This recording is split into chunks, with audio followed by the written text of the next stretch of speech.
നമസ്കാരം. ഷെക്കീന ബിഗ് ഡിബേറ്റിലേക്ക് സ്വാഗതം. കേരളത്തിലെ നവോത്ഥാന ചരിത്രത്തിന് പുതിയ പേറ്റന്റ് എടുക്കുവാനുള്ള ശ്രമത്തിലാണ് ചിലർ. സമസ്തയും മുസ്ലിം ലീഗും ഒരുമിച്ച് പ്രവർത്തിച്ചതുകൊണ്ടാണത്രേ കേരളത്തിൽ നവോത്ഥാനമുണ്ടായത്. യഥാർത്ഥത്തിൽ ഇവർ ഉദ്ദേശിക്കുന്ന നവോത്ഥാനം എന്താണ്? 10ാം ക്ലാസ് പരീക്ഷയിൽ ഉന്നത വിജയം കരസ്ഥമാക്കിയ പെൺകുട്ടി സമ്മാനം മേടിക്കാനായി സ്റ്റേജിലേക്ക് കടന്നു വന്നപ്പോൾ ആ പെൺകുട്ടിയെ അപമാനിച്ചതാണോ നവോത്ഥാനം? അതോ സമൂഹത്തിൽ നവോത്ഥാനം ലക്ഷ്യമാക്കി സർക്കാർ നിയമനിർമ്മാണങ്ങൾ കൊണ്ടുവരുമ്പോൾ സംഘടിത വോട്ട് ബാങ്ക് കാട്ടി സർക്കാരുകളെ അതിൽ നിന്ന് പിന്തിരിപ്പിക്കുന്നതാണോ നവോത്ഥാനം? ഒരു കാര്യം ഉറപ്പാണ്, പള്ളിയിലെ പൊൻകുരിശ് വിറ്റിട്ടാണെങ്കിലും പള്ളിക്കൂടം നടത്തണമെന്ന് പറഞ്ഞ സവർണരെയും അവർണരെയും ഒരേ ബെഞ്ചിലിരുത്തി പഠിപ്പിച്ച ചാവറേച്ചൻ കാണിച്ച നവോത്ഥാനമൊന്നും ഇവിടെ ആരും കാണിച്ചിട്ടില്ല. 1599 ഉദയംപേരൂർ സുനഹദോസും ഒപ്പം 1854 തിരുവിതാംകൂർ മഹാരാജാവും കൊച്ചി മഹാരാജാവും കേരളത്തിൽ ഈ അടിമകൾക്ക് സ്വാതന്ത്ര്യം കൊടുക്കുവാൻ പുറപ്പെടുവിച്ച ഉത്തരവിന് പിന്നിലും 1859 മാറുമറിക്കുവാനുള്ള അവകാശത്തിനായി തിരുവിതാംകൂർ രാജാവ് പുറപ്പെടുവിച്ച ഉത്തരവിന് പിന്നിലും കേരളത്തിലെ ക്രൈസ്തവ മിഷണറിമാർ നൽകിയ സംഭാവനകൾ വളരെ വലുതാണ്. ഷെക്കീന ബിഗ് ഡിബേറ്റ് ചർച്ച ചെയ്യുന്നു, ചരിത്രത്തെ വളച്ചൊടിക്കാൻ ശ്രമിക്കുന്നവരുടെ ഗൂഢലക്ഷ്യം എന്താണ്? ഈ ചർച്ചയിൽ ഇന്ന് നമ്മോടൊപ്പം ചേരുന്നു സാമൂഹ്യ നിരീക്ഷകൻ ഫാദർ ടോം ഒലിക്കരോട്, ഒപ്പം മുതിർന്ന മാധ്യമ പ്രവർത്തകൻ ശ്രീ ജോസ് തളയത്ത്, ഫാദർ റോയ് കണ്ണഞ്ചിറ CMA. 3 പേർക്കും ഈ ചർച്ചയിലേക്ക് സ്വാഗതം. ആദ്യം ഫാദർ ടോം ഒലിക്കരോട്, പ്രത്യേകിച്ച് ഈ ചരിത്രത്തെ വളച്ചൊടിക്കാൻ ശ്രമിക്കുന്ന ശ്രമങ്ങൾ ഈ നാളുകളിൽ വളരെയധികം ശക്തി പ്രാപിക്കുകയാണ്. അതിൽ ഇരകളായി മാറുന്നത് പലപ്പോഴും ക്രൈസ്തവ സമുദായമാണ്, ക്രൈസ്തവ സഭകളുടെ സംഭാവനകളാണ്. ഈ അടുത്ത നാളുകളിൽ പ്രത്യേകിച്ച് പാഠപുസ്തകത്തിൽ നിന്ന് പോലും കേരളത്തിന്റെ നവോത്ഥാന നായകനെന്ന് വിശേഷിപ്പിക്കപ്പെടുന്ന ചാവറേച്ചന്റെ സംഭാവനകളെ എടുത്തു മാറ്റുവാനുള്ള ചില ശ്രമങ്ങൾ ഉണ്ടാകുന്നു. ഏറ്റവും ഒടുവിൽ നാം ഈ ചർച്ച ചെയ്യുന്ന ഈ ഒരു ഘട്ടത്തിൽ ഏറ്റവും ഒടുവിൽ പ്രത്യേകിച്ച് ഈ സമസ്തയുടെയും മുസ്ലിം ലീഗുമായി ബന്ധപ്പെട്ട് അവരാണ് നവോത്ഥാനം നടത്തിയത് എന്നൊക്കെ പറയുന്ന ഒട്ടും ഉളുപ്പില്ലാത്ത ചില പരാമർശങ്ങൾ ചരിത്രത്തെ ബോധപൂർവം തമസ്കരിക്കുവാനുള്ള, അതിനെ വളച്ചൊടിക്കുവാനുള്ള ചില ശ്രമങ്ങൾ ചില കോണുകളിൽ നിന്നും ഉയരുന്നു. ഈ കൂട്ടരുടെ യഥാർത്ഥ ലക്ഷ്യം എന്താണ് ഫാദർ ടോം ഒലിക്കരോട്? Georgy, thank you. ആദ്യമായിട്ട് തന്നെ കേരളത്തിലെ കത്തോലിക്കരെ സംബന്ധിച്ച് ഞാൻ മനസ്സിലാക്കുന്ന കഴിഞ്ഞ 10 വർഷം മുമ്പായിരുന്നെങ്കിൽ ഇങ്ങനെ നമ്മൾ ചെയ്ത കാര്യങ്ങളെ കുറിച്ചൊരു സംഭാഷണത്തിന് നമ്മൾ തയ്യാറാവുകയില്ല.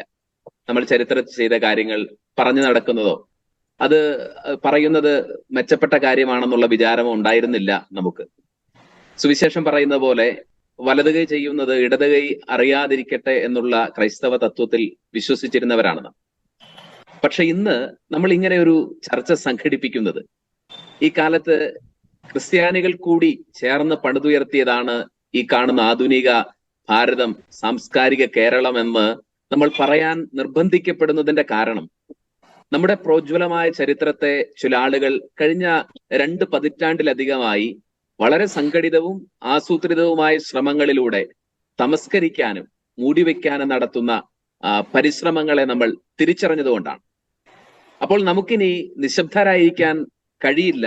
കാരണം നമ്മൾ ഇവിടെ നിശബ്ദരായിരുന്നാൽ നമ്മുടെ ഒരു തലമുറ, നമ്മൾ ജീവിക്കുന്ന ഈ കാലഘട്ടം ക്രിസ്ത്യാനികൾക്ക് ഭാരതത്തിന്റെ നിർമ്മിതിയിലോ കേരളത്തിന്റെ സാംസ്കാരിക പരിണാമത്തിലോ യാതൊരു പങ്കുമില്ലെന്ന് തെറ്റിദ്ധരിക്കാൻ ഇടയാകത്തക്ക വിധം കുഞ്ഞു കുട്ടികളുടെ പാഠപുസ്തകങ്ങളെ അടക്കം അവർ വക്രീകരിക്കുകയും ചരിത്രത്തിൽ നിന്ന് ക്രൈസ്തവരെ തന്നെ അവരുടെ സകല സംഭാവനകളെയും പുറന്തള്ളാൻ പരിശ്രമിക്കുകയും ചെയ്യുന്നുണ്ട്.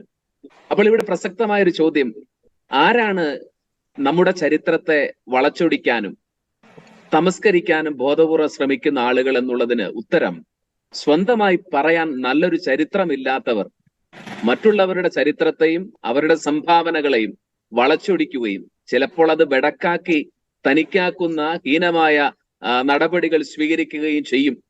അത്തരക്കാരാരെന്നും അവരുടെ ശ്രമങ്ങളുടെ പിറകിലുള്ളത് എന്താണെന്നും ചിന്തിക്കുന്ന ഈ കാലഘട്ടത്തിലെ ക്രൈസ്തവർ തിരിച്ചറിഞ്ഞിട്ടുണ്ട്.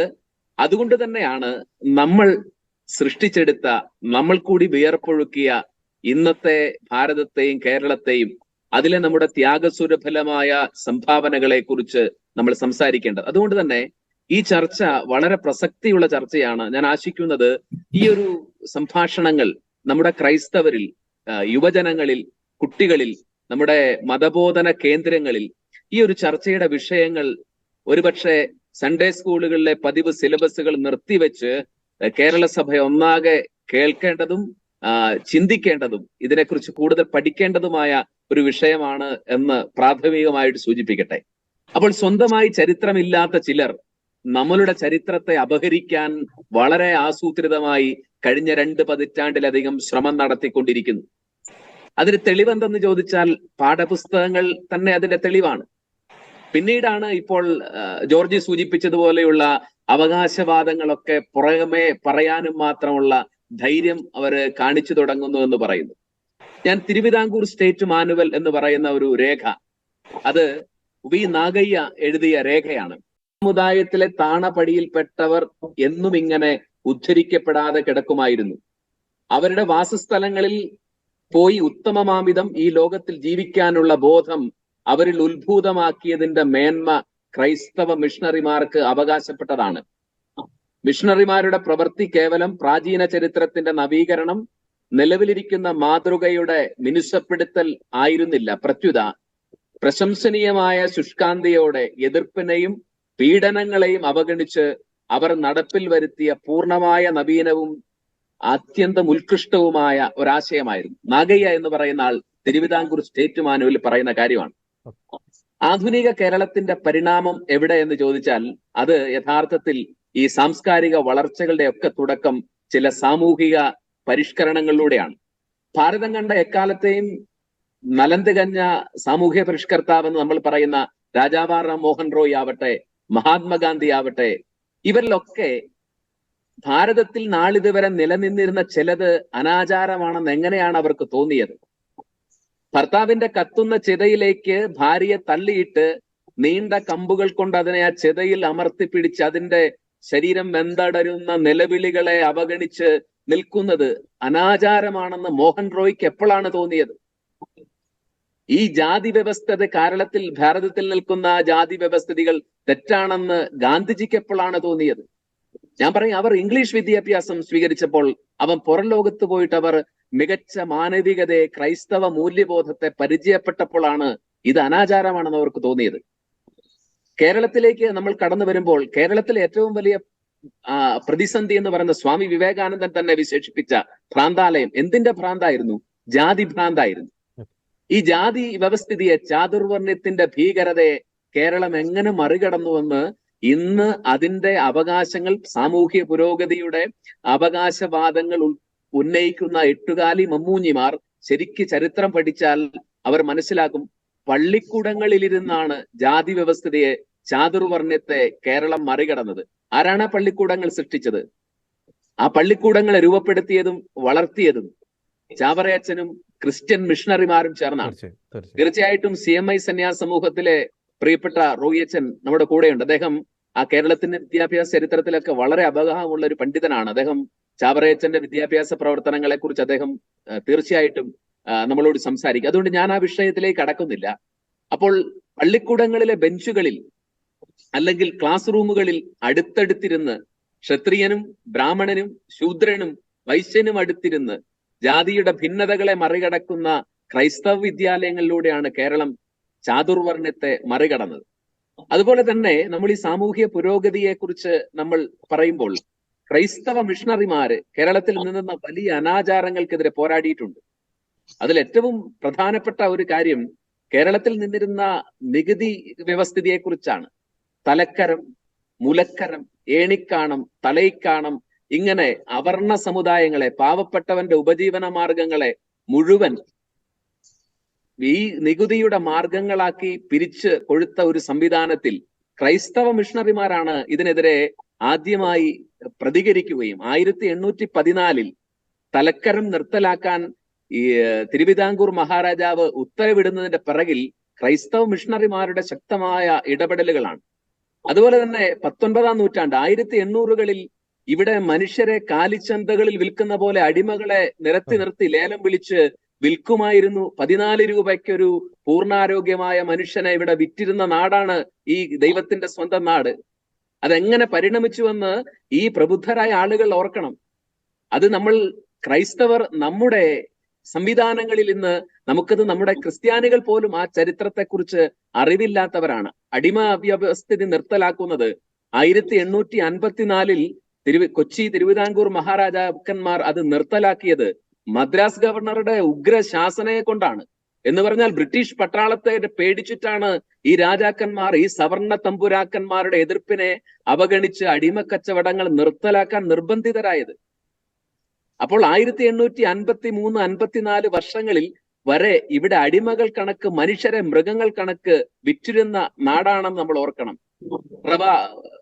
മീഡ്, അതുപോലെ തന്നെ ബെയ്ലി, ബേക്കർ, ഇവരുടെയൊക്കെ പേരുകൾ ഈ അടിമക്കച്ചവടം നിർത്തലാക്കുന്നതിൽ അവർ പ്രവർത്തിച്ച സംഘാതമായ സംഭാവനയും അവരുടെ അധ്വാനവും മറന്നു പോകാൻ പാടില്ല. അതുപോലെ തന്നെയാണ് സാമൂഹ്യ പരിഷ്കരണത്തിൽ നമ്മുടെ പ്രോജ്വലമായ ചരിത്രം. മാറുമറയ്ക്കൽ സമരം എന്ന് പറയുന്ന വിഖ്യാതമായ ചാന്നാർ സ്ത്രീകളുടെ അവകാശങ്ങൾക്ക് വേണ്ടിയുള്ള ഒരു സമരം നടന്നല്ലോ.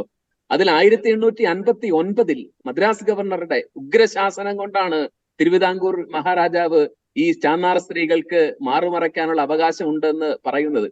അപ്പോൾ അവിടെയും സവർണ തമ്പുരാക്കന്മാർ പാവപ്പെട്ട അടിയാത്തി പെണ്ണുങ്ങളുടെ മാറിടം കാണണമെന്ന് നിർബന്ധ ബുദ്ധിയുള്ളവർ നിരന്തരം ഇതിനുവേണ്ടി അതിന്റെ പിറകിൽ നിന്ന മർദ്ദനമേറ്റ പീഡനം സഹിച്ച ക്രൈസ്തവ മിഷണറിമാരുണ്ട്. അപ്പോൾ ഇങ്ങനെയുള്ള നിരവധി അനാചാരങ്ങൾക്കെതിരെ ആദ്യമായി അത് അനാചാരമാണെന്ന് ഈ കേരളത്തിലെ മനുഷ്യർ അറിഞ്ഞു തുടങ്ങിയത് ക്രിസ്തു മതത്തിന്റെ മൂല്യബോധത്തെ അവർ പരിചയപ്പെട്ടപ്പോൾ, ഉദാത്തവും വിശാലവുമായ മാനവികതയുടെ വക്താക്കളായിരുന്ന ക്രൈസ്തവ മിഷണറിമാർ ഇവിടെ പ്രവർത്തിച്ചു തുടങ്ങിയപ്പോഴാണ് മൃഗങ്ങൾ കണക്ക് അവകാശങ്ങളില്ലാതിരുന്നവർ മനുഷ്യരാണെന്നും അത് ഇരുകാലിൽ നിവർന്നു നിൽക്കേണ്ടവരാണെന്നും കേരളത്തിലെ അധകൃതരെ പഠിപ്പിച്ചത് മിഷണറിമാരാണ്. അതുകൊണ്ട് തന്നെ ഈ ഹൈന്ദവ മതത്തിൽ നിന്ന് ക്രിസ്തു മതത്തിലേക്ക് താഴുന്ന ആളുകളുടെ ഒഴുക്ക് തടയുന്നതിന് വേണ്ടി കൂടി ചാതുർവർണ്ണ്യത്തിന്റെ ഭീകരതകളെ മയപ്പെടുത്തുന്നതിന് നിർബന്ധിതരായിട്ടുണ്ട്. ഒത്തിരി പഴയ ചരിത്രമൊന്നും അല്ലല്ലോ വൈക്കം സത്യാഗ്രഹം. വൈക്കത്ത് അമ്പലത്തിന്റെ സൈഡിലൂടെ പോകാനുള്ള വഴിയെ നടക്കാനുള്ള അവകാശത്തിന് വേണ്ടി നടത്തിയതാണ്. ആ സമരത്തിന്റെ മുമ്പിൽ നിന്ന ബാരിസ്റ്റർ ജോർജ് ജോസഫ് എന്ന് പറയുന്ന ക്രിസ്ത്യാനി, പോൾ ഡാനിയൽ, വർഗീസ് വെട്ടിക്കപ്പള്ളി തുടങ്ങിയ തിരുവിതാംകൂർ നഗര സ്റ്റേറ്റ് സഭയിൽ ഉണ്ടായിരുന്ന ആ കാലത്തെ പ്രതിനിധികളൊക്കെയും സമരത്തിന്റെ മുമ്പിൽ ഉണ്ടായിരുന്നു. അപ്പോൾ മഹാത്മാഗാന്ധി നേരിട്ട് വന്ന് അഹിന്ദുക്കൾ ഈ സമരത്തിൽ നിന്ന് മാറി നിൽക്കണമെന്ന് പറഞ്ഞപ്പോഴാണ് ഈ barrister George George home rule പ്രസ്ഥാനത്തിന്റെ ഒക്കെ മുൻനിരയിൽ നിന്ന് അദ്ദേഹം മാറി നിൽക്കുകയും അഹിന്ദുക്കളൊക്കെ മാറി നിൽക്കുകയും ചെയ്തു. അപ്പോൾ നമ്മൾ പറഞ്ഞു വരുന്നത്, ഇങ്ങനെ എണ്ണിയാൽ തീരാത്ത ഒരു ചരിത്രത്തിന്റെ പ്രോജ്വലമായ കഥ നമ്മൾക്ക് കേരളത്തിലെ ക്രിസ്ത്യാനികൾക്ക് പറയാനുണ്ട്. എന്തുകൊണ്ടാണ് ഫാദർ ടോം മുലിക്കനോട്ട് ഈ വളരെ പ്രോജ്വലമായ ഒരു ചരിത്രം അങ്ങ് വളരെ കൃത്യമായി തന്നെ ഓരോ മേഖലയിലും ക്രൈസ്തവർ നവോത്ഥാന മേഖലയിൽ ചെയ്ത സംഭാവനകളെ കുറിച്ച് പറഞ്ഞു. പക്ഷേ ഒരു കാലഘട്ടത്തിന് ഇപ്പുറം അത് വളരെ കൃത്യമായ ഒരു പ്ലാനിങ്ങോട് കൂടി തന്നെ അത് ക്രൈസ്തവ സംഭാവനകളെ കുറിച്ച് ഇനി വരുന്ന തലമുറകൾ അറിയാൻ പാടില്ല എന്ന ഒരു ചിന്താഗതി ചിലപ്പോൾ ഉണ്ടായേക്കാം. ആ ഒരു ചിന്താഗതിയോട് കൂടി തന്നെ ഇത്തരം സംഭാവനകളെ ബോധപൂർവം തമസ്കരിക്കുന്ന ഒരു എക്കോസിസ്റ്റം പ്രത്യേകിച്ച് കേരളത്തിൽ ശക്തി പ്രാപിക്കുന്നു. ഈ നാടിനു വേണ്ടി ഇത്രത്തോളം സംഭാവനകൾ ചെയ്ത ഈ ക്രൈസ്തവരുടെ ഈ നേട്ടങ്ങളെ അല്ലെങ്കിൽ ഈ സംഭാവനകളെ, അവർ ചെയ്ത ഈ ത്യാഗത്തെ എന്ത് ചേതോവികാരമാണ് ഇവരെ പ്രേരിപ്പിക്കുന്നത്? അത് വരും തലമുറയിൽ നിന്നും മറച്ചു വെക്കാൻ ഫാദർ ടോം മുലിക്കനോട്ട്. ചേതോവികാരം ജോർജി ഇത്രയേ ഉള്ളൂ, തികഞ്ഞ ക്രൈസ്തവ വിരുദ്ധത എന്നുള്ള ചേതോവികാരം മാത്രമാണ്. അത് കേരളം ഭരിക്കുന്ന കമ്മ്യൂണിസ്റ്റ് പാർട്ടി പാഠപുസ്തകങ്ങളിൽ മാറ്റങ്ങൾ വരുത്തും. ഇപ്പോൾ അവർ BJP മാറ്റം വരുത്തുന്നു, RSS മാറ്റം വരുത്തുന്നു എന്നൊക്കെ അവർ വിലപിക്കുന്നുണ്ടല്ലോ. അതിനു മുമ്പ് ചരിത്രത്തെ വളച്ചൊടിച്ചതിന്റെ നല്ല ഉത്തരവാദിത്വം വേറെ ആർക്കാണ് ഇതുപോലെയുള്ളത്? കമ്മ്യൂണിസം വളർന്ന രാജ്യങ്ങളിലൊക്കെ അവർ ക്രൈസ്തവ സംസ്കാരത്തിന്റെ സകല അവശേഷിപ്പുകളെയും നശിപ്പിക്കാവുന്നതിന്റെ പരമാവധി നശിപ്പിച്ചതിന്റെ ചരിത്രമാണ്. റഷ്യയിലും ക്യൂബയിലും പോളണ്ടിലും അതുപോലെ ഈ പറയുന്ന ഇപ്പോൾ നടക്കുന്ന നിക്കരാഗ്വയിലും വെനിസ്വേലയിലും നമ്മൾ വേറൊന്നും അല്ല കാണുന്നത്. കത്തോലിക്ക സഭയ്ക്ക് ക്രൈസ്തവ വിശ്വാസത്തിന്റെ ചരിത്രത്തിൽ കണ്ട ഏറ്റവും വലിയ ശത്രുത കമ്മ്യൂണിസ്റ്റ് പാർട്ടി തന്നെയാണ്. ഈ വിശ്വാസത്തെ നശിപ്പിക്കാൻ, ഉന്മൂലനം ചെയ്യാൻ പിറവി കൊണ്ട ശത്രുക്കളിൽ പ്രബല സ്ഥാനത്ത് നിൽക്കുന്നത് അത് ചരിത്രത്തിൽ എവിടെയും അപ്പൊ പിന്നെ കേരളത്തിലെ കമ്മ്യൂണിസം മാത്രം വേറൊരു സങ്കര ഇനം കമ്മ്യൂണിസം എന്നൊന്നും പറയാൻ പറ്റില്ല. കമ്മ്യൂണിസം എല്ലായിടത്തും ആദർശകരമായ ഒറ്റ സിദ്ധാന്തമേ ഉള്ളൂ. അപ്പോ ഇതിവിടെ മയപ്പെടുന്നുണ്ടെങ്കിൽ അത് മയപ്പെടുന്നത് ചില വോട്ട് ബാങ്കിന്റെ നീക്കുപോക്കിലാണ് എന്നുള്ളത് മാത്രം നമ്മൾ മനസ്സിലാക്കിയാൽ മതി. അപ്പോൾ ഈ കാലഘട്ടത്ത് വളരെ പ്രത്യേകിച്ച് MA ബേബി വിദ്യാഭ്യാസ മന്ത്രി ആയിരുന്നപ്പോൾ ഉണ്ടാക്കിയ പുകിലുകളും അന്ന് മതമില്ലാത്ത ജീവൻ എന്ന് പറയുന്ന പാഠം 7ാം തരം പാഠപുസ്തകത്തിൽ അടിച്ചേൽപ്പിച്ചത് തുടങ്ങിയ പാഠപുസ്തകങ്ങളെ ആഭിചാരം ചെയ്യുന്ന പ്രവൃത്തികൾ നമ്മൾ കണ്ടുകൊണ്ടിരിക്കുന്നതാണല്ലോ. അപ്പോൾ അതിന്റെ തുടർച്ച തന്നെ ഇവിടെ പാഠപുസ്തകങ്ങളിലെ കൃത്രിമത്വം നമ്മൾ കാണുന്നുണ്ട്. ചരിത്രത്തിൽ നിന്ന് ഈ ക്രൈസ്തവ സംഭാവനകളെ മാറ്റി നിർത്തി നമ്മളേതോ വൈദേശികമായ ഒരു എൻറ്റിറ്റി ആണെന്ന് സ്ഥാപിക്കുകയോ ഇന്നലത്തെ പ്രളയത്തിൽ ഒഴുകി വന്ന ആളുകളാണെന്ന് സ്ഥാപിക്കുകയോ ചെയ്യാനുള്ള ശ്രമങ്ങൾ നടക്കുന്നുണ്ട് എന്നുള്ളത് നമ്മൾ കൃത്യമായി തിരിച്ചറിയണം. നമ്മൾ 2018 പ്രളയത്തിൽ ഒളിച്ചു വന്ന ആളുകളല്ല ഇവിടെ ഈ കേരളത്തിൽ. കഴിഞ്ഞ 2000 വർഷമായിട്ട് ഭാരതത്തിന്റെയും കേരളത്തിന്റെയും പൊതുജീവിതത്തോട് ഇണങ്ങിയും സഹകരിച്ചും ഇതിനെ നിർമ്മിക്കുന്നതിൽ ഏറ്റവും അധികം വിയർപ്പൊഴുക്കിയ ജനസംഖ്യാപരമായ നമ്മുടെ ആനുപാതികത്തെക്കാൾ വളരെ ഉപരിയായ ഒരു പങ്ക് വഹിച്ചവരും എന്നും വർഗീയതയ്ക്കെതിരെ നിലകൊണ്ടവരുമാണ്. ഈവൻ ബ്രിട്ടീഷുകാരുടെ കമ്മ്യൂണൽ വാർഡ് എന്ന് പറയുന്ന 1930 വർഗീയ നിയോജക മണ്ഡലങ്ങൾ എന്ന് പറയുന്ന ഒരു അജണ്ടയുണ്ടായിരുന്നു. മതം തിരിച്ച് നിയോജക മണ്ഡലം. അതിനെതിരെ ഏറ്റവും അധികം മുമ്പിൽ നിന്ന് പ്രക്ഷോഭം നടത്തിയ VH അസറിയായെ പോലെയുള്ള മെത്രാന്മാർ കേരള ഭാരത കത്തോലിക്ക സഭയിൽ ഉണ്ടായിരുന്നു. അപ്പോൾ നമ്മൾ വർഗീയതയുടെയോ മതത്തിന്റെയോ സങ്കുചിതമായ കാഴ്ചപ്പാടിലൂടെ അല്ല ഈ നാട്ടിൽ നാളിതുവരെ ജീവിച്ചത്.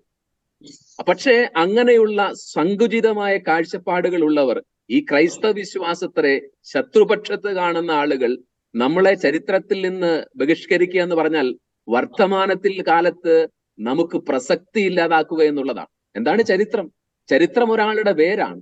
ആ വേരുകൾ മുറിച്ചു മാറ്റുക എന്ന് പറഞ്ഞാൽ വർത്തമാനകാലത്തിൽ ഇവിടുത്തെ ക്രിസ്ത്യാനികൾക്ക് നിലനിൽപ്പില്ല, പ്രസക്തിയില്ല, നമ്മൾ കാലഹരണപ്പെട്ടവരാണെന്ന് ഈ ചുറ്റുപാടിനോട്, ഈ സാമൂഹ്യാന്തരത്തോട് ഉറക്കെ പറയാൻ ആഗ്രഹിക്കുന്ന ആളുകളാണ് നമ്മുടെ ചരിത്രത്തെ അപഹരിക്കുകയും വളച്ചൊടിക്കുകയും തമസ്കരിക്കുകയും ചെയ്യുന്നത്. വളരെ വ്യക്തമായി അങ്ങ് അവതരിപ്പിച്ചു. ശ്രീ ജോസ് തളിയത്ത്, പ്രത്യേകിച്ച് ടോമച്ചൻ പറഞ്ഞു നിർത്തിയ ആ ഒരു പോയിന്റിൽ നിന്നാണ് ഞാൻ അങ്ങയോട് ചോദ്യം ചോദിക്കുന്നത്. ടോമച്ചൻ പറഞ്ഞതുപോലെ ഈ ക്രൈസ്തവ നവോത്ഥാന നായകർ അവർ സ്വന്തം സമുദായത്തിന്റെ നവോത്ഥാനത്തിന് വേണ്ടി മാത്രമല്ല യജ്ഞിച്ചത്. പ്രത്യേകിച്ച് ചാവറയച്ചന്റെ കാര്യം തന്നെ എടുക്കുകയാണെങ്കിൽ ജാതി മത വർഗ ഭേദമന്യേ എല്ലാവർക്കും വിദ്യാഭ്യാസം പ്രദാനം ചെയ്യാൻ അദ്ദേഹം അക്ഷീണം പ്രയത്നിച്ചു. മറുസൈഡിൽ നവോത്ഥാന നായകരായ ശ്രീനാരായണ ഗുരു ആയിക്കോട്ടെ, ശ്രീനാരായണ ഗുരു ഈഴവ സമുദായത്തിന് വേണ്ടി സമുദായത്തിന്റെ നവോത്ഥാനത്തിന് വേണ്ടി പ്രവർത്തിക്കുന്നു. അയ്യങ്കാളി ദളിത് സമുദായത്തിന്റെ നവോത്ഥാനത്തിന് വേണ്ടി പ്രവർത്തിക്കുന്നു. VT ഭട്ടതിരിപ്പാട് നമ്പൂതിരി സമുദായത്തിന്റെ നവോത്ഥാനത്തിന് വേണ്ടിയൊക്കെ പ്രവർത്തിക്കും. ഇത്രത്തോളം നിസ്വാർത്ഥമായി സമൂഹത്തിന് സേവനം ചെയ്ത ക്രൈസ്തവ സമുദായത്തിന്റെ സംഭാവനകളെ തമസ്കരിക്കുന്നു. അതിന്റെ ഒരു കാരണം ടോമച്ചൻ ചൂണ്ടിക്കാണിച്ചു, ഈ ക്രൈസ്തവ വിരുദ്ധത തങ്ങൾ ഇവിടെ നിന്നും തുടച്ചു മാറ്റാനുള്ള ഒരു ലക്ഷ്യം. മറ്റൊരു പോയിന്റ് കൂടി അതിൻ്റെ അകത്തില്ലേ ശ്രീ ജോസ് തളിയൻ? ഈ ക്രൈസ്തവ സമുദായത്തിന്റെ ഒരു സമുദായ ബോധം, ഒരു അഭിമാന ബോധം ഇല്ലാതാക്കി ഒരു അപകർഷതയിലേക്ക് ക്രൈസ്തവ സമുദായത്തെ കൊണ്ടുചെന്ന് എത്തിക്കുക എന്ന ഒരു ഗൂഢ ലക്ഷ്യം കൂടി അതിന് പിന്നിലില്ലേ ശ്രീ ജോസ് തളിയൻ? ജോർജി പറഞ്ഞത് വളരെ കറക്റ്റ് ആണ്. ചരിത്രബോധം ഇല്ലാതായാൽ, നമ്മുടെ പാരമ്പര്യത്തെ പറ്റി പൈതൃകത്തെ പറ്റി അറിയില്ലെങ്കിൽ പിന്നെ നമ്മളോട് എന്തും ചെയ്യാം. ഇപ്പൊ നമ്മൾ കാണുന്നത് ടോമച്ചൻ പറഞ്ഞ പോലെ തന്നെ നമ്മുടെ ചരിത്രത്തിന്റെ വേരുകൾ അറുത്ത് കളയാനുള്ള ശ്രമമാണ് നടക്കുന്നത്. പക്ഷെ അത് ഫലവത്താവുന്നില്ല എന്നുള്ളതാണ് കാര്യം. പാഠപുസ്തകത്തിൽ നിന്ന് നമ്മുടെ ചരിത്ര അല്ലെങ്കിൽ നവോത്ഥാന നായകരെ കട്ട് ചെയ്യാം, തമസ്കരിക്കാം, മാറ്റി നിർത്താം. പക്ഷേ ചരിത്രത്തെ മാറ്റി നിർത്താൻ പറ്റില്ല. ഞാൻ അത്ഭുതപ്പെടുകയായിരുന്നു. ഈ നവോത്ഥാനത്തിന്റെ പൈതൃകം അവകാശപ്പെട്ട് എത്രയോ പേരാണ് ഇപ്പൊ വന്നുകൊണ്ടിരിക്കുന്നത്. എല്ലാ രാഷ്ട്രീയ പാർട്ടികളും എല്ലാ വർഗീയ പ്രസ്ഥാനങ്ങളും ഇത് എന്റെയാണെന്ന് പറയുന്നുണ്ട്. പക്ഷെ ഇത് ഒട്ടും അവകാശപ്പെടാൻ ഇതുവരെ നമ്മൾ ശ്രമിക്കാതിരുന്ന ഒരു സമൂഹം ഉണ്ടെങ്കിൽ ക്രൈസ്തവരാണ്. സമീപകാലത്താണ് നമ്മൾക്ക് അതേ പറ്റിയൊക്കെയുള്ള ഒരു കുറച്ചും കൂടി അവബോധം വന്നത്. ഞാനിപ്പോ വളരെ തമാശയായിട്ട് എനിക്ക് തോന്നി ഈ ദിവസങ്ങളിൽ സമസ്ത പറഞ്ഞ കാര്യത്തെ പറ്റി. കേരളത്തിന്റെ നവോത്ഥാന മുന്നേറ്റത്തില് മുസ്ലിം ലീഗും സമസ്തയൊക്കെയാണ് അത്ര മുൻനിരയിൽ നിന്ന് കൊടി പിടിച്ചത്. എന്ത് ചരിത്രബോധമാണ് ഇവർക്കുള്ളത്? നമുക്കറിയാം സമസ്തയുടെ ചരിത്രം എന്താണ്. സമസ്ത 1921 മാപ്പിള ലഹളയ്ക്ക് ശേഷം രൂപം കൊണ്ട പുരോഗമനവാദികളായ മുസ്ലിങ്ങളുടെ ഒരു റിലീജിയസ് ഒരു കോൺഗ്രിഗേഷൻ, പണ്ഡിതന്മാരുടെ ഒരു സഭയാണ് സമസ്ത കേരള ജംഇയ്യത്തുൽ ഉലമ. അവര് 1926 രൂപം കൊണ്ടിട്ടുള്ളൂ. നമ്മൾ അതിന് എത്രയോ പതിറ്റാണ്ടുകൾക്ക് മുമ്പ് കേരളത്തിൽ സാമൂഹ്യ നവോത്ഥാനത്തിന് തിരികൊളുത്തി. ഈ മുസ്ലിം സമുദായം, നമ്മൾ സമുദായത്തെ പറ്റി പറയുമ്പോൾ കാര്യങ്ങൾ പറയണ്ടേ? മുസ്ലിം സമുദായം എവിടെയാണ് നമ്മുടെ കേരളത്തിന്റെ സാമൂഹ്യ അല്ലെങ്കിൽ മുന്നേറ്റത്തിന്റെ ചരിത്രത്തിലുള്ളത്? എ ശ്രീധരമേനോന്റെ കേരള ചരിത്രം വായിച്ചു നോക്കുക. ഞാൻ നോക്കിയിട്ട് ഇതുവരെ കണ്ടിട്ടില്ല. പക്ഷേ ഒരു കാര്യം നമ്മൾ മനസ്സിലാക്കേണ്ടത്, കേരളത്തിന്റെ നവോത്ഥാനത്തിന്റെ നായകർ, നവോത്ഥാനത്തിന് തിരികൊളുത്തിയത്, നവോത്ഥാനം മുന്നോട്ട് നയിച്ചത് ക്രൈസ്തവ സമൂഹമാണെന്ന് പറയാൻ ഒരു സംശയവും വേണ്ട. ഞാൻ പറയട്ടെ, ചാവറയച്ചൻ ജനിക്കുന്നത് 1805 ശ്രീനാരായണ ഗുരു ജനിക്കുന്നത് 51 വർഷം കഴിഞ്ഞ് 1856 നായർ സമുദായത്തിന്റെ ഉന്നതിക്ക് വേണ്ടി പ്രവർത്തിച്ച ചട്ടമ്പി സ്വാമികൾ 1854 ജനിക്കുന്നത്. പുലയ സമുദായത്തിന്റെ ഉന്നമനത്തിന് വേണ്ടി പ്രവർത്തിച്ച അയ്യങ്കാളി 1863. വടക്കേ മലബാറിലെ തീയരുടെ ഉന്നമനത്തിന് വേണ്ടി പ്രവർത്തിച്ച വാഗ്ഭടാനന്ദൻ ജനിക്കുന്നത് 1884. അരയ സമുദായത്തിന്റെ ഉന്നമനത്തിന് വേണ്ടി പ്രവർത്തിച്ച പണ്ഡിറ്റ് KP കറുപ്പൻ 1885. മുസ്ലിം സമുദായത്തിന്റെ ഉന്നമനത്തിന് വേണ്ടി പ്രവർത്തിച്ച വക്കം അബ്ദുൽ ഖാദർ മൗലവി 1873. നമ്പൂതിരി സമുദായത്തിന്റെ ഉന്നമനത്തിന് വേണ്ടി പ്രവർത്തിച്ച VT ഭട്ടതിരിപ്പാട് ജനിക്കുന്ന 1896. എന്ന് പറഞ്ഞാൽ ചാവറച്ചൻ ജനിച്ച ശേഷം 1805 ജനിച്ച ശേഷം 10, 50, 55, 60 വർഷം കഴിഞ്ഞിട്ട് ജനിച്ച സമുദായ പരിഷ്കർത്താക്കളുടെ ലിസ്റ്റാണ് ഞാൻ പറഞ്ഞത്. എന്നിട്ടും പറയുന്നത് ഇവരൊക്കെയാണ് കേരളത്തിന്റെ നവോത്ഥാനത്തിന്റെ നായകർ, ശില്പികൾ എന്ന്. എന്ത് അബദ്ധമാണത്? ചാവറച്ചന് 51 വയസ്സുള്ളപ്പോൾ നമ്മുടെ ആദരണീയനായ ശ്രീനാരായണ ഗുരുവിന് 1 വയസ്സുള്ളൂ. പിന്നെ എങ്ങനെയാണ് അദ്ദേഹം സമുദായത്തിന്റെ, കേരളത്തിന്റെ നായകനാകുന്നത്, നവോത്ഥാന നായകനാകുന്നത്?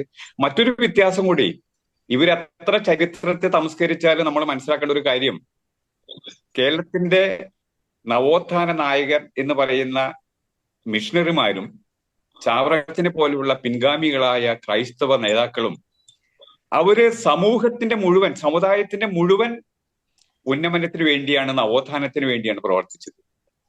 പക്ഷെ മറ്റുള്ള നവോത്ഥാന നായകർ എന്ന് നമ്മൾ പറയുന്ന ഈ വ്യക്തിത്വത്തിന്റെ ഉന്നമനത്തിന് വേണ്ടിയാണ് പ്രവർത്തിച്ചത്. ഈ യാഥാർത്ഥ്യം മറച്ചു വെച്ചുകൊണ്ടാണ് നവോത്ഥാനത്തിന്റെ പൊതു പൈതൃകം, അതിന്റെ ആ ഉത്തരവാദിത്വം, ആ ചരിത്രം മുഴുവൻ ചിലർക്ക് മാത്രമായിട്ട് സംവരണം ചെയ്യുന്നത്. ഇതിനെയാണ് നമ്മൾ ചോദ്യം ചെയ്യേണ്ടത്. ഈ വ്യവസ്ഥ കൊണ്ട് എന്താണ് സംഭവിക്കുന്നത് വെച്ച് കഴിഞ്ഞാൽ, കേരളത്തിലെ ക്രൈസ്തവരെ മുഖ്യധാരയിൽ നിന്ന് മാറ്റി നിർത്താനുള്ള, ടോമച്ചൻ പറഞ്ഞ പോലെ തന്നെയുള്ള വ്യക്തമായ രാഷ്ട്രീയ അജണ്ടയുണ്ട്. കാരണം നമുക്കറിയാം, സ്വാതന്ത്ര്യത്തിന് ശേഷമുള്ള പതിറ്റാണ്ടുകളിൽ രാഷ്ട്രീയം വളരെ ശക്തമായിട്ട് വർഗീയതയുമായിട്ട് ഇടകലർന്ന് പോവുകയാണ്.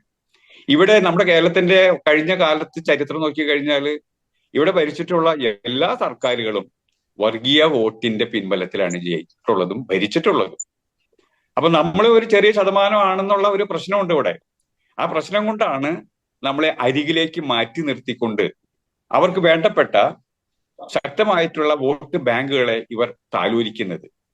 ഈ ബോധം അല്ലെങ്കിൽ ഈ അവബോധം നമ്മുടെ സമുദായത്തിന് ഇനിയെങ്കിലും വരണമെന്നുള്ളതാണ് ഇന്ന് കാലം നമ്മളോട് ആവശ്യപ്പെടുന്നത്. ഇതിന്റെ ചരിത്രം വളരെ വിശദമായിട്ട് നമ്മൾ കാണുന്നുണ്ട്. തോമസ് പറഞ്ഞു, നമ്മുടെ സ്വാതന്ത്ര്യത്തിന് മുമ്പുള്ള കാലഘട്ടത്തിലും അതിനുശേഷമുള്ള ഒരുപാട് കാര്യങ്ങളിലും ഇടപെടലുകൾ നടത്തിയിട്ടുള്ളത് നമ്മളാണ്, ഇന്നും തുടരുന്നു. അതിന് ഏറ്റവും വലിയ ഉദാഹരണമാണ് നമ്മുടെ സമീപകാലത്ത് നമ്മുടെ സ്ത്രീ ശാക്തീകരണ കാര്യങ്ങളിൽ നമ്മൾ നടത്തിക്കൊണ്ടിരിക്കുന്ന ഇടപെടലുകൾ. ക്രൈസ്തവ സമുദായത്തില് ഓൾ ഇന്ത്യ തലത്തില് ഇന്ത്യയിൽ മുഴുവൻ 33% സ്ത്രീകൾക്ക് സംവരണം വേണം എന്ന് പറഞ്ഞപ്പോൾ അതിനു മുമ്പ് തന്നെ നമ്മുടെ ഇടവകളിലും രൂപതകളിലും ഫൊറോന പള്ളികളിലും നമ്മുടെ പ്രസ്ഥാനങ്ങളിലൊക്കെ സ്ത്രീകൾക്ക് 33 അതിലും കൂടുതൽ ശതമാനം സംവരണമല്ല പങ്കാളിത്തം കിട്ടിക്കൊണ്ടിരിക്കുന്നുണ്ട്. പക്ഷെ ഈ യാഥാർത്ഥ്യങ്ങള് മനഃപൂർവ്വം മറച്ചു വെക്കാനുള്ള ശ്രമമാണ് ഇവിടെ നടക്കുന്നത്. അതുകൊണ്ടാണ് ചില ആളുകളെ ഉയർത്തി കാണിക്കുകയും അവർക്ക് വേണ്ടി യൂണിവേഴ്സിറ്റികള്, അവർക്ക് വേണ്ടി പ്രത്യേക യൂണിവേഴ്സിറ്റി ചെയറുകള്, അവർക്ക് വേണ്ടി പ്രതിമകള്, പ്രസ്ഥാനങ്ങൾ എല്ലാം നടത്തിക്കൊണ്ടിരിക്കുന്നത്. യെസ്. പക്ഷെ നമ്മൾ ഉറങ്ങുന്ന സമൂഹമായതുകൊണ്ട് ഇതൊക്കെ നടക്കുന്നു. ഇനി ഉറക്കം തെളിഞ്ഞില്ലെങ്കിൽ ഇതിലപ്പുറവും നടക്കും. ഒരു കാര്യം കൂടി ഉണ്ട് ശ്രീ ജോസ് തളേത്, പ്രത്യേകിച്ച് അങ്ങ് നേരത്തെ പറഞ്ഞൊരു പോയിന്റ് ആണ്. പ്രത്യേകിച്ച് ഒരു സൈഡിൽ ഇവർ ക്രൈസ്തവ സംഭാവനകളെ അവർ തമസ്കരിക്കുന്നു, അത് ബോധപൂർവം മറച്ചു വെക്കാനുള്ള ഒരു ശ്രമങ്ങൾ ഒരു സൈഡിൽ നിന്നും വരുന്നു. മറു സൈഡിൽ നാം എടുത്തു പറയേണ്ട ഒരു സംഗതിയാണ്, ചില വ്യക്തികളെ ഗ്ലോറിഫൈ ചെയ്യുന്നു, അവരുടെ ഇരുണ്ട ചരിത്രത്തെ മറച്ചു പിടിച്ചുകൊണ്ട് ഗ്ലോറിഫൈ ചെയ്യുന്ന, മഹത്വവൽക്കരിക്കുന്ന ഒരു പ്രവണത. ഒരു ഉദാഹരണം തന്നെ എടുക്കാം. നമ്മളിപ്പോൾ ഈ ഒരു ചർച്ച സംഘടിപ്പിച്ചിരിക്കുന്ന 2023 സെപ്റ്റംബർ 7-ാം തീയതി. നാളെ സെപ്റ്റംബർ 8 പരിശുദ്ധ അമ്മയുടെ ജനന തിരുനാൾ. ആ ജനന തിരുനാൾ ആഘോഷിക്കുവാനുള്ള അതിന്റെ ഒരു ചരിത്രമുണ്ട്. ടിപ്പുവിന്റെ ക്രൂരതയുടെ ഒരു ചരിത്രമുണ്ട്. നാം ഒക്കെ പാഠപുസ്തകങ്ങളിൽ ടിപ്പുവിനെ വലിയ രീതിയിലുള്ള ഒരു ഗ്ലോറിഫൈ ചെയ്ത ഒരു ഫിഗർ ആയിട്ടാണ് പാഠപുസ്തകങ്ങളിൽ നാം പഠിക്കുന്നത്, ഇപ്പോഴും നമ്മുടെ കുട്ടികൾ പഠിച്ചുകൊണ്ടിരിക്കുന്നത്. പക്ഷേ അത്തരം ചില അജണ്ടകൾ കൂടി നാം ചൂണ്ടിക്കാണിക്കേണ്ടതല്ലേ? ഈ വ്യക്തികളുടെ ഇരുണ്ട ചരിത്രം എന്തായിരുന്നു? ഇവർ ചെയ്ത കൊലപാതകങ്ങളുടെ ഒരു ചരിത്രം എന്തായിരുന്നു? അതൊക്കെ മറച്ചു വെക്കുന്നു, ഗ്ലോറിഫൈ ചെയ്യുന്നു. നമുക്ക് മലബാർ കലാപവുമായി ബന്ധപ്പെട്ടുണ്ടായ വിവാദങ്ങളൊക്കെ നമുക്കറിയാം, വാര്യംകുന്നനുമായി ബന്ധപ്പെട്ട വിവാദങ്ങളൊക്കെ നമുക്കറിയാം. അതുകൂടി ഇവിടെ പോയിന്റ് ഔട്ട് ചെയ്യേണ്ടതല്ലേ ശ്രീ ജോസ് തളേത്? വളരെ ശരിയാണത്. ഇപ്പൊ നമ്മള് ശ്രദ്ധിക്കുന്ന മുഴുവൻ വടക്കേന്ത്യയിൽ നടക്കുന്ന ക്രൈസ്തവ പീഡനങ്ങളെ പറ്റിയാണല്ലോ.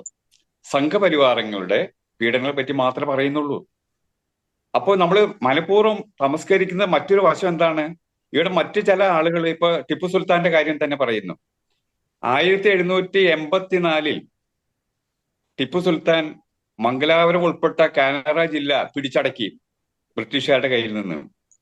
പിന്നീടുണ്ടായ 15 കൊല്ലത്തെ നിഷ്ഠൂരമായ ക്രൈസ്തവ പീഡനത്തിന്റെ ചരിത്രം നമുക്ക് മറക്കാൻ പറ്റില്ല. 1784 60,000 ക്രൈസ്തവരെ മംഗലാപുരത്ത് നിന്ന്, എന്ന് പറഞ്ഞാൽ ഇന്നത്തെ കാനറ ജില്ല, കാസർഗോഡ്, ബൽത്തങ്ങാടി തുടങ്ങിയ ഈ പ്രദേശത്ത് ഉൾപ്പെട്ട 60,000 ക്രൈസ്തവരെ തടവുകാരാക്കി, അവരുടെ എസ്റ്റേറ്റുകൾ പിടിച്ചടക്കി, അവരുടെ ഭൂമി എല്ലാം കൈക്കലാക്കി, 100 പള്ളികൾ തകർത്ത് അതിന്റെ കല്ലുപയോഗിച്ച് മുസ്ലിം പള്ളികൾ പണിത് ഈ 60,000 പേരെ പശ്ചിമഘട്ട പർവ്വത നിരകളിലൂടെ മൈസൂറിലേക്ക് 340 കിലോമീറ്റർ നടത്തിക്കൊണ്ടുപോയി ശ്രീരംഗപട്ടണത്തെ ടിപ്പുവിന്റെ തലസ്ഥാന നഗരത്തിന്റെ അധോ താവളങ്ങളിൽ ബന്ദികളാക്കിയിട്ടു 15 വർഷം. ആ 15 വർഷം അന്ന് 60,000 പേര് ഇവിടെ കൊണ്ടുപോയെങ്കിലും അവിടെ എത്തിയപ്പോ 20,000 പേരായിട്ട് 1799 ടിപ്പു മരിക്കുന്നത് വരെ ഈ പീഡനം ഉണ്ടായിരുന്നു. അപ്പോഴാണ് അവർക്ക് മോചനം കിട്ടിയത്. അപ്പോ ലോകം അറിയുന്നില്ല, ആ ചരിത്രമൊന്നും ലോകം അറിയുന്നില്ല. പുതിയ തലമുറയൊന്നും ആ ചരിത്രമൊന്നും അധികം പഠിക്കുന്നില്ല, അത്തരത്തിലുള്ള ഇരുണ്ട ചരിത്രം. അതിന്റെ കാരണം വെച്ചാൽ കഴിഞ്ഞ വർഷം ഈ ടിപ്പുവിന്റെ ഒരു ആഘോഷം നടത്താൻ കർണാടക ഗവൺമെന്റ് പ്ലാൻ ഇട്ടപ്പോ തടഞ്ഞു. ഗവൺമെന്റ് തടഞ്ഞതിന്റെ അതിന് പശ്ചാത്തലമൊക്കെ വേറെയാണ്, രാഷ്ട്രീയം. നമ്മൾ മനസ്സിലാക്കേണ്ടത്, നമ്മൾ ആരും കുറ്റപ്പെടുത്താനല്ല, ചരിത്രം യഥാർത്ഥമായിട്ട് നമ്മൾ മനസ്സിലാക്കുകയാണെങ്കിൽ സത്യങ്ങളെ കൊണ്ട് നിറഞ്ഞതാണ്. ചരിത്രത്തെ സംസ്കരിക്കാൻ പറ്റില്ല നമുക്ക്. അതാണ് ഞാൻ പറഞ്ഞത്, ചിലവരെ ഗ്ലോറിഫൈ ചെയ്യാൻ ചെയ്യുന്നു, ചിലവരെ തമസ്കരിക്കാൻ ശ്രമിക്കുന്നു. അതിന്റെ പിന്നിൽ വോട്ട് ബാങ്ക് രാഷ്ട്രീയം തന്നെയാണ്. ഓക്കെ, തീർച്ചയായും വളരെ വ്യക്തമായി തന്നെ അങ്ങ് അവതരിപ്പിച്ചു. ഫാദർ റോയ് കണ്ണഞ്ചിറ, നേരത്തെ ടോമച്ചൻ ഈ ചർച്ചയുടെ തുടക്കത്തിൽ പറഞ്ഞൊരു പോയിന്റ് ഉണ്ട്.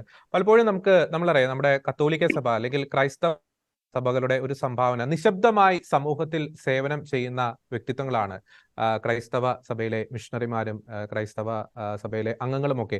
ഞങ്ങൾ ഇത് ചെയ്തു, ഞങ്ങൾ ഇത് സമൂഹത്തിന് വേണ്ടി ചെയ്തുകൊണ്ടിരിക്കുന്നു എന്ന് ഒരിക്കലും അവർ വിളിച്ചു പറയത്തില്ല, അങ്ങനെ വിളിച്ചു പറയത്തുമില്ല. പക്ഷേ ഈ അടുത്ത നാളുകളിൽ തങ്ങൾ ചെയ്യുന്ന സംഭാവനകളെ ഒരു ഗതികേടിലേക്ക്, ആ ഒരു വാക്കാണ് യൂസ് ചെയ്യാൻ ഞാൻ ആഗ്രഹിക്കുന്നത്, ആ ഒരു ഗതികേടിലേക്ക് ക്രൈസ്തവ സമുദായത്തെ കൊണ്ടുചെന്ന് എത്തിക്കും. നമ്മൾ ഈ നവോത്ഥാനത്തിന്റെ ചരിത്രമായിക്കോട്ടെ, മറുസൈഡിൽ ഈ കക്കുകളി പോലുള്ള വിവാദങ്ങൾ ഉണ്ടാകുമ്പോൾ നമുക്കത് സമൂഹത്തോട് വിളിച്ചു പറയേണ്ടി വരുന്നു. നമ്മുടെ സന്യസ്തർ, നമ്മുടെ പുരോഹിതർ, വൈദികർ ഈ സമൂഹത്തോട് ചെയ്യുന്ന നിസ്വാർത്ഥമായ സേവനം, അത് നമ്മൾ ആഗ്രഹിച്ചിട്ടല്ല. കാരണം നമ്മൾ ഒരിക്കലും അത്തരത്തിലുള്ള ഒരു സ്വഭാവത്തിലേക്ക് കടക്കുന്നവരല്ല ക്രൈസ്തവ സമുദായം. ഇത്തരത്തിലുള്ള ഒരു ഗതികേട് അതിലേക്ക് ക്രൈസ്തവ സമുദായത്തെ കൊണ്ടുചെന്ന് എത്തിച്ചത് ആരാണ്? Father Roy Kannanchira, CMA. നല്ലൊരു ചർച്ചയാണ് നടക്കുന്നത്. ക്രൈസ്തവ സമുദായത്തിന്റെ നന്മകൾ ഇന്ന് തുറന്നു പറയേണ്ടി വരുന്ന ഒരു സാഹചര്യത്തിലേക്ക് ക്രൈസ്തവ സമുദായത്തെ കൊണ്ടുപോയി എത്തിച്ചത് മറ്റാരുമല്ല, ക്രൈസ്തവ സമുദായം തന്നെയാണ്, ക്രൈസ്തവ സമൂഹം തന്നെയാണ്. അതിന് മറ്റേതെങ്കിലും ഒരു സമുദായത്തെ കുറ്റപ്പെടുത്തുന്നതിന് മുമ്പ് ഒരു ആത്മവിമർശനത്തിലേക്ക് ക്രൈസ്തവ സമൂഹം വളരേണ്ടതുണ്ട്.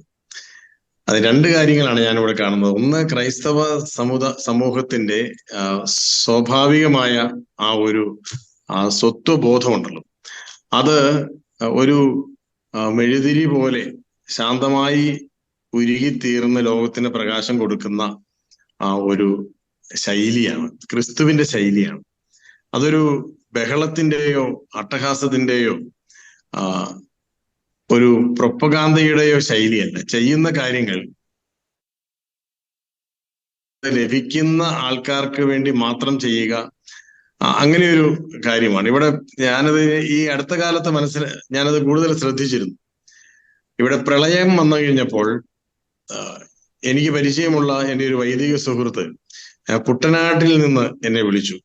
എന്നിട്ട് ചോദിച്ചു, ദീപിക ചെയ്യുന്ന കാര്യങ്ങൾ നമുക്ക് ഈ കൊടുക്കുന്ന പാത്രത്തിലും അരിച്ചാക്കിലുമൊക്കെ ഈ സ്റ്റിക്കർ എഴുതി ഒട്ടിക്കുകയാണെങ്കിൽ നമുക്ക് നാട്ടുകാരെല്ലാവരും അറിയുമല്ലോ, നമ്മൾ ചെയ്യുന്നതാണ് എന്നറിയുമല്ലോ എന്നിങ്ങനെ ഇവിടെ ആൾക്കാർ പറയുന്നുണ്ട് എന്ന് പറഞ്ഞുകൊണ്ട് അദ്ദേഹം എന്നെ വിളിച്ചു. അപ്പോൾ ഞാൻ മറുപടി പറഞ്ഞത്, അന്ന് ദീപികയിലുള്ള വൈദികരുമായിട്ട് സംസാരിച്ച് മറുപടി പറഞ്ഞത്, ഒരിക്കലും നമ്മൾ ചെയ്യുന്ന കാര്യങ്ങളുടെ പ്രൊപ്പഗാന്ത കൂടി ചെയ്യുന്നില്ല. നമ്മൾ അതിന്റെ പബ്ലിസിറ്റിക്ക് വേണ്ടിയല്ല നമ്മൾ ചെയ്യുന്നത് എന്നുള്ളത്. ഏത്തപ്പഴത്തിൽ വരെ കൊടുക്കുന്ന പാർട്ടിയുടെ സ്റ്റിക്കർ ഒട്ടിച്ച് പിന്നെ വിശക്കുന്നവന്റെ മുമ്പിലേക്ക് നീട്ടിക്കൊടുക്കുന്ന ആ ഒരു പബ്ലിസിറ്റി മാനിയ ക്രൈസ്തവ സമൂഹത്തിന് ഇല്ല എന്നുള്ളത്. അത് ജനിതകമായിട്ട് തന്നെ ഇല്ല. അതുകൊണ്ടാണ് ക്രൈസ്തവ സമൂഹം ഇന്ന് ഇതുവരെ ചെയ്ത കാര്യങ്ങൾ, നമ്മളാണ് ചെയ്തത് എന്ന് ഇന്നത്തെ തലമുറയോട് പറയേണ്ടി വരുന്നത്. അപ്പോൾ ഇവിടെ ലോകം ഇതുവരെ വന്നിട്ടുള്ള ചരിത്രം നമ്മൾ വായിച്ചു കഴിഞ്ഞാൽ ഈ ലോകത്തെ മാറ്റിമറിക്കുകയും ലോകത്തെ മുന്നോട്ട് നയിക്കാൻ സഹായിക്കുകയും ചെയ്തിട്ടുള്ള എല്ലാ മഹത് വ്യക്തികളും അവർ ചെയ്ത കാര്യങ്ങളുടെ 5%, 10% പോലും ലോകം മനസ്സിലാക്കിയില്ല എന്ന് അറിഞ്ഞുകൊണ്ട് തന്നെ മൺമറഞ്ഞു പോയവരാണ്. അപ്പോൾ ക്രൈസ്തവ സമൂഹം ഇവിടെ ഇന്നോളം ചെയ്തിട്ടുള്ള നന്മകളൊക്കെ തന്നെ ഇന്ന് തമസ്കരിക്കപ്പെടുന്നുണ്ടെങ്കിൽ ക്രൈസ്തവ സമൂഹത്തിന്റെ, ക്രൈസ്തവീയതയുടെ ആ ഒരു സ്വാഭാവികമായ സ്വഭാവത്തിന്റെ പ്രത്യേകതയാണ് എന്നാണ് ആദ്യം എനിക്ക് പറയാനുള്ളത്. ഇനി രണ്ടാമത് പറയാനുള്ളത്, ഈ ഒരു സ്വഭാവം ഇങ്ങനെയാണ് ഈ സമൂഹത്തിന് എന്ന് അറിഞ്ഞുകൊണ്ട് തന്നെ ഈ സമൂഹം ചെയ്ത നന്മകളൊക്കെ ഇല്ല എന്ന് പറയുകയാണ് എങ്കിൽ നമ്മൾ ഇപ്പോൾ ചെയ്യുന്ന കാര്യങ്ങൾ നമ്മൾ പണ്ട് ചെയ്തതാണ് എന്ന് വരുത്തി തീർക്കാൻ കഴിയും എന്ന് ചിലർ തെറ്റിദ്ധരിക്കുന്നു എന്നുള്ളിടത്താണ് ഇന്നത്തെ ചർച്ചയുടെ ഒരു കോർ തീമിലേക്ക് നമ്മളുടെ ഈ വിചാരം കടന്നു വരുന്നത്. ഇവിടെ കേരളത്തിന്റെ സാമൂഹിക പരിഷ്കരണം, കേരളത്തിന്റെ സാംസ്കാരിക പരിഷ്കരണം, വിദ്യാഭ്യാസ നവോത്ഥാനം, ഇതൊക്കെ നിർവഹിച്ചത് ആരാണെന്ന് ചോദിച്ചു കഴിഞ്ഞാൽ അത് ക്രൈസ്തവ സമൂഹം തന്നെയാണ് എന്നൊരിക്കലും നമുക്ക് പറയാൻ പറ്റില്ല. നമ്മൾ അങ്ങനെ അവകാശപ്പെടുന്നുമില്ല. അത് നിരവധി പേരുടെ സംഭാവനകളുടെ ഒരു സമാഹാരമാണ് കേരളം. കേരളത്തിന്റെ സംസ്കാരം, ഇന്നത്തെ കേരള സംസ്കാരം എന്ന് പറയുന്നത് നിരവധി പേരുടെ ഒരു സംഭാവനകളുടെ സമാഹാരമാണ്. അതിൽ ഒരു ചെറിയ സംഭാവന നൽകാൻ ക്രൈസ്തവ സമൂഹത്തിനും കഴിഞ്ഞിട്ടുണ്ട്. അത് ചെറുതല്ലാത്തതാണ് എന്ന് നമ്മൾ ഇന്ന് അത് പഠിക്കുമ്പോൾ മനസ്സിലാവുകയാണ്.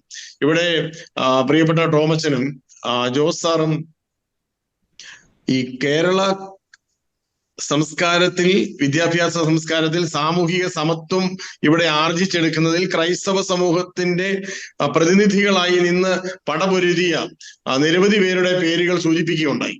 അതിൽ ഒരു സുപ്രധാനപ്പെട്ട നാമം വിശുദ്ധ ചാവറപിതാവിന്റെ നാമമാണ്.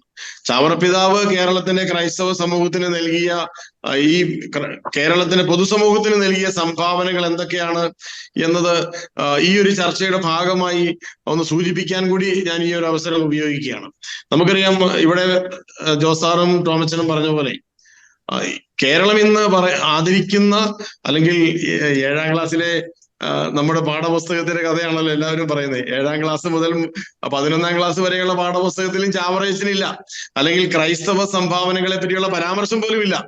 അപ്പോൾ വളരെ നോമിനലായിട്ട്, വളരെ വളരെ സൂക്ഷിച്ചു നോക്കിയാൽ പോലും കാണാൻ പറ്റാത്ത രീതിയിൽ അവ്യക്തമായും എന്നാൽ നിഗൂഢമായും ഒക്കെ ഒളിച്ചും പാത്തുമൊക്കെയാണ് ക്രൈസ്തവ സംഭാവനകളെ പറ്റി ഈ വിദ്യാഭ്യാസ വകുപ്പും ഈ 2014 മുതൽ ആരംഭിച്ച ഈ വിദ്യാഭ്യാസ പാഠപുസ്തകങ്ങളിലെ പരിഷ്കരണ സമിതിയും ഒക്കെ വളരെ ഗഹനമായ പഠനം നടത്തിയാണ് ഈ ക്രൈസ്തവ സംഭാവനകളെ ഒളിപ്പിക്കാൻ വേണ്ടിയുള്ള ശ്രമം നടത്തിയത് എന്ന് ഈ പുസ്തകം വായിക്കുമ്പോൾ നമുക്ക് മനസ്സിലാവുകയാണ്.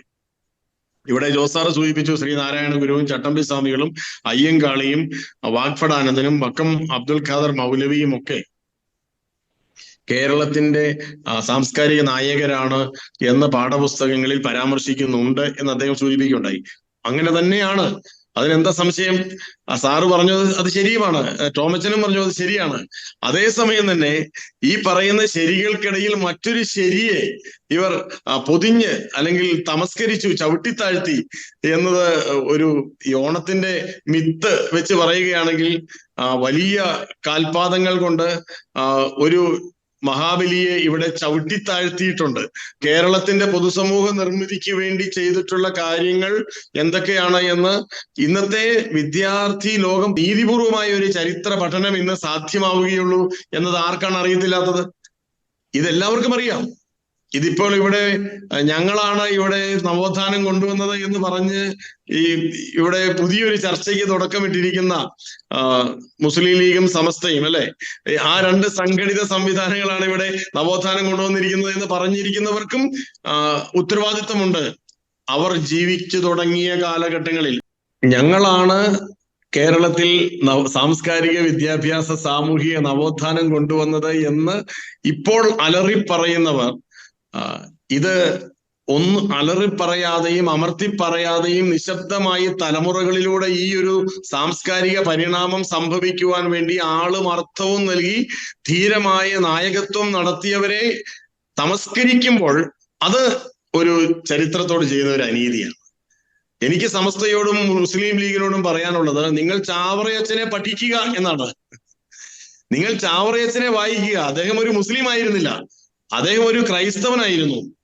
ഇവിടെ ജോസാറ് സൂചിപ്പിക്കുകയുണ്ടായി, ശ്രീ നാരായണ ഗുരു അദ്ദേഹം 1845 മുതൽ 1928 വരെ അദ്ദേഹം ഈ കേരളത്തിൽ ജനിച്ച് ജീവിച്ച് വളർന്ന സമയത്ത് അദ്ദേഹത്തിന്റെ സമുദായത്തിൽ, അദ്ദേഹം ജനിച്ച സമുദായം ഈഴവ സമുദായമാണ്, ആ സമുദായത്തിൽ നിലനിന്നിരുന്ന അനീതിയും എന്താണ് മാനവികതയ്ക്ക് നിരക്കാത്ത നിലപാടുകളും അദ്ദേഹം എതിർത്തു. അദ്ദേഹം ഈഴവ സമുദായത്തിന്റെ നവോത്ഥാനത്തിന് വേണ്ടിയാണ് പോരാടിയത്. അതോടൊപ്പം തന്നെ ചട്ടമ്പി സ്വാമികൾ 1854 ജനിച്ച ചട്ടമ്പി സ്വാമികൾ, അദ്ദേഹം നായർ സമുദായത്തിന്റെ നവോത്ഥാനത്തിന് വേണ്ടിയാണ് പോരാടിയത്. അദ്ദേഹം ക്രൈസ്തവ സമൂഹത്തിലെയോ മുസ്ലിം സമുദായത്തിലെയോ അനാചാരങ്ങൾക്കോ അല്ലെങ്കിൽ അവിടെ തമസ്കരിക്കപ്പെടുന്നവർക്ക് സമത്വം നൽകുവാൻ വേണ്ടി പോരാടിയതായിട്ട് ചരിത്രം പറയുന്നില്ല. ശ്രീനാരായണ ഗുരു ക്രൈസ്തവ സമൂഹത്തിനോ അല്ലെങ്കിൽ നായർ സമുദായത്തിനോ ബ്രാഹ്മണ സമൂഹത്തിനോ നാടക സമുദായത്തിനോ തീയ സമുദായത്തിനോ പൊലിയ സമുദായത്തിനോ മുസ്ലിം സമൂഹത്തിനോ വേണ്ടി പോരാടിയതായിട്ട് ചരിത്രം പറയുന്നില്ല. ഇവിടെ മഹാത്മാ അയ്യങ്കാളി 1863 ജനിച്ച മഹാത്മാ അയ്യങ്കാളി, അദ്ദേഹം പുലയ സമുദായത്തിന്റെ നവോത്ഥാനം, അദ്ദേഹം നായർ സമുദായത്തിന്റെ നായർ സമുദായം പറയുന്നില്ല. ഈഴവ സമുദായത്തിന്റെ നവോത്ഥാനം ഈഴവ സമുദായം പറയുന്നില്ല. അദ്ദേഹം പുലയർ സമുദായത്തിന്റെ നവോത്ഥാന നായകനാണ്. ഒപ്പം വാഗ്ഫടാനന്ദൻ, പിന്നെ സാറ് പറഞ്ഞ പോലെ മലബാറിലെ തീയരുടെ പുരോഗതിക്ക് വേണ്ടി ഈ ഒരു ഇന്റലക്ച്വൽ ഗ്രൂപ്പിനെ സമാഹരിച്ചുകൊണ്ട് അദ്ദേഹം ഒരു പുതിയ പ്രസ്ഥാനം ആരംഭിച്ച് മുന്നേറിയ ഒരു നല്ലൊരു സാമൂഹിക പരിഷ്കർത്താവാണ്. അദ്ദേഹം തീയ സമുദായത്തിന്റെ പുരോഗതിക്ക് വേണ്ടിയാണ്. അദ്ദേഹം ക്രൈസ്തവ സമുദായത്തിന്റെയോ ഈഴവ സമുദായത്തിന്റെയോ പുലയർ സമുദായത്തിന്റെയോ നായർ സമുദായത്തിന്റെയോ മുസ്ലിം സമുദായത്തിന്റെയോ ഒന്നും നവോത്ഥാനത്തിന് വേണ്ടി പ്രവർത്തിച്ചു എന്ന് അദ്ദേഹത്തിന്റെ ചരിത്രത്തിൽ പോലും പറഞ്ഞില്ല.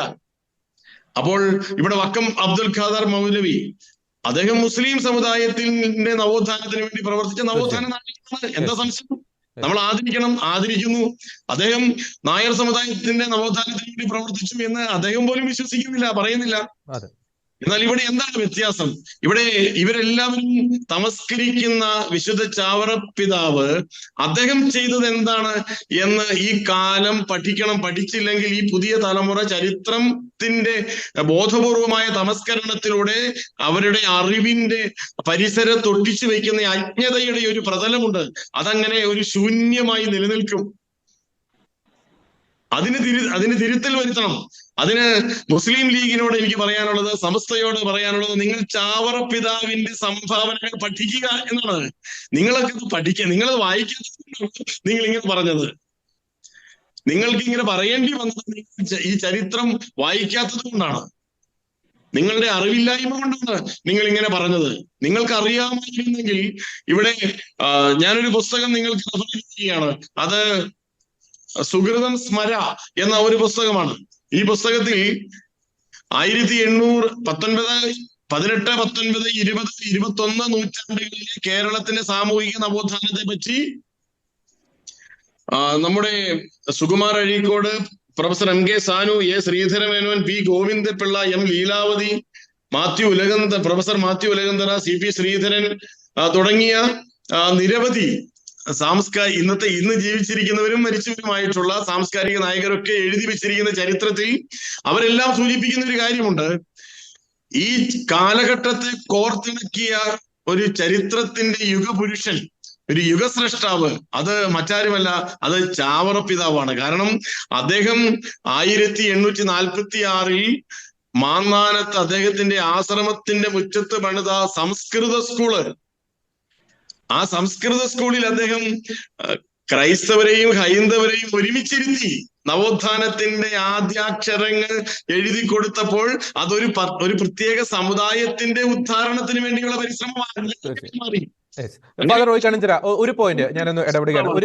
ഒരു കാര്യം കൂടി, പ്രത്യേകിച്ച് നേരത്തെ സൂചിപ്പിച്ചു, ഇത്തരത്തിൽ ചരിത്രത്തെ വളച്ചൊടിക്കുന്നവർ ചരിത്രം ശരിയായ രീതിയിൽ പഠിക്കാത്തത് കൊണ്ടാണ്. പക്ഷെ മറ്റൊരു ആംഗിൾ കൂടി അതിലില്ലേ, ഇവർ ശരിയായ രീതിയിൽ ഒരു ചരിത്രം പഠിച്ചു കഴിഞ്ഞപ്പോൾ സ്വയം ഉണ്ടാകുന്ന ഒരു അപകർഷതാ ബോധത്തിൽ നിന്നാണോ ഇത്തരത്തിലുള്ള ജൽപ്പനങ്ങൾ, അല്ലെങ്കിൽ യാതൊരു ഉളുപ്പുമില്ലാതെ ഇത്തരത്തിൽ തങ്ങളാണ് നവോത്ഥാനത്തിന്റെ അവകാശികൾ എന്നൊക്കെ പറയാൻ ഇടയായത്?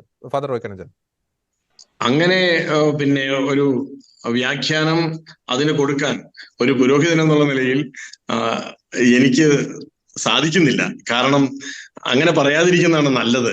നമ്മളുടെ ഒരു സാംസ്കാരികമായ ഒരു വിനിമയം നമ്മളെ അപഹസിക്കുന്നവരുമായിട്ടും നമ്മളെ തമസ്കരിക്കുന്നവരുമായിട്ടും ഒരു വിനിമയം നടക്കണമല്ലോ, ഒരു ആശയവിനിമയം നടക്കണമല്ലോ. ആ ആശയവിനിമയ പ്രക്രിയയ്ക്ക് ഒരു മിനിമം നിലവാരം നിലനിർത്തണമല്ലോ. അതുകൊണ്ട് നമ്മൾ എന്ത് ചെയ്യണം? ഇത്തരത്തിലുള്ള ഒരു ആക്ഷേപ സ്വരങ്ങൾ നമുക്ക് വേണ്ട. പകരം നമുക്ക് അഭ്യർത്ഥിക്കാം, മാന്യമായി അഭ്യർത്ഥിക്കാം. മുസ്ലിം ലീഗിൽ ഇത് പറഞ്ഞ വ്യക്തികൾ, ചാവറയച്ചനെ വായിക്കുക. സമസ്ത സംഘടനയിൽ ഇത് പറഞ്ഞ വ്യക്തികൾ ചാവറയച്ചനെ വായിക്കുക. അങ്ങനെ നമുക്ക് പറയാം, അവര് പഠിക്കട്ടെ.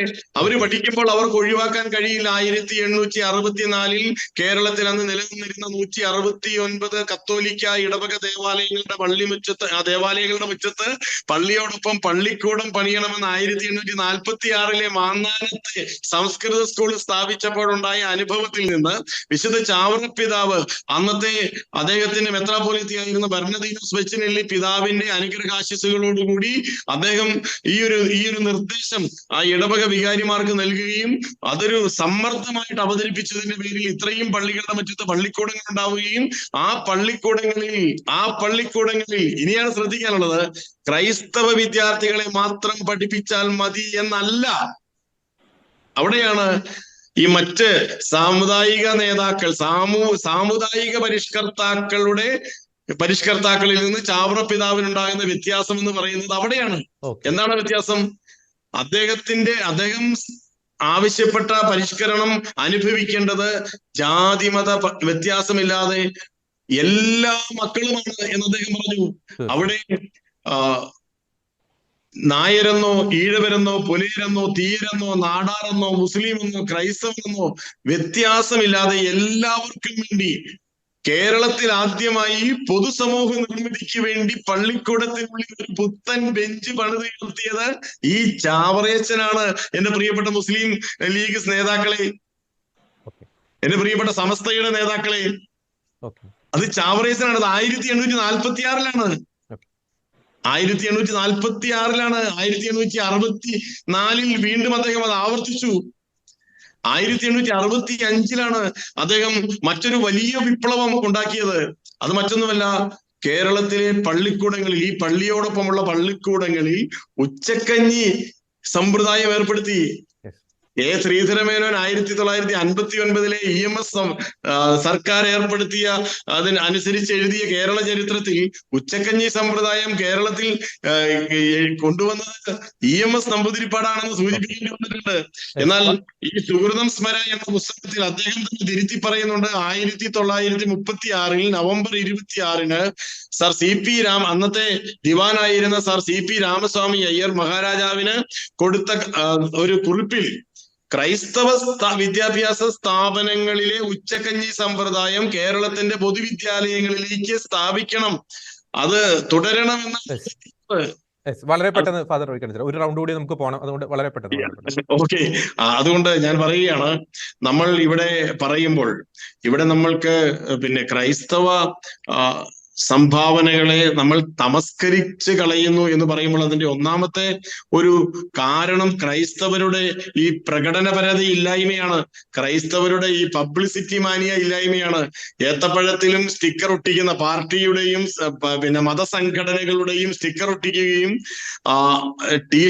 പിന്നെ മതസംഘടനകളുടെ പേരെഴുതിയ ടീഷർട്ട് ഇട്ടുകൊണ്ട് പിന്നെ കോവിഡ് കാലത്ത് പിന്നെ പള്ളി അങ്കണത്തിൽ കയറിയും മൃതസംസ്കാരം നടത്തി വാർത്ത കൊടുക്കുകയും ഒക്കെ ചെയ്യുന്ന രീതിയിലുള്ള സേവന ശൈലി ക്രൈസ്തവ സമൂഹത്തിന് കുറവായതുകൊണ്ടാണ്.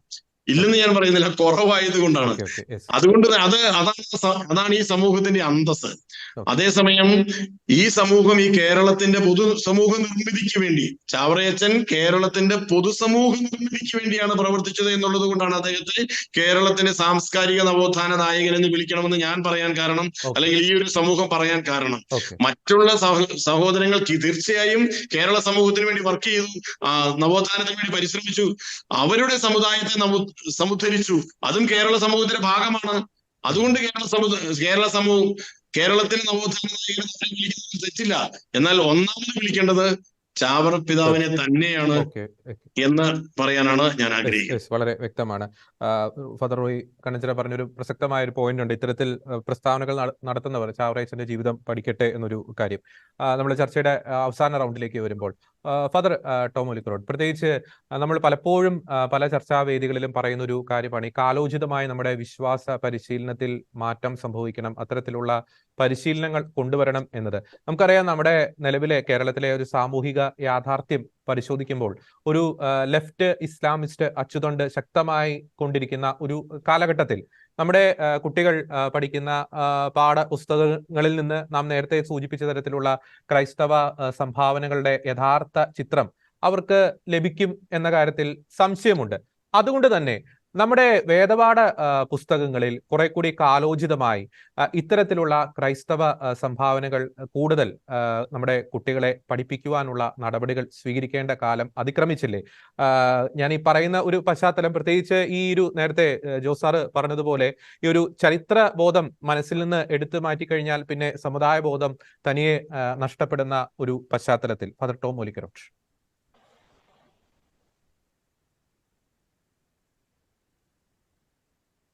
ജോർജി, ഈ ഒരു ചോദ്യവും നിരീക്ഷണവും വളരെ പ്രസക്തമാണ്.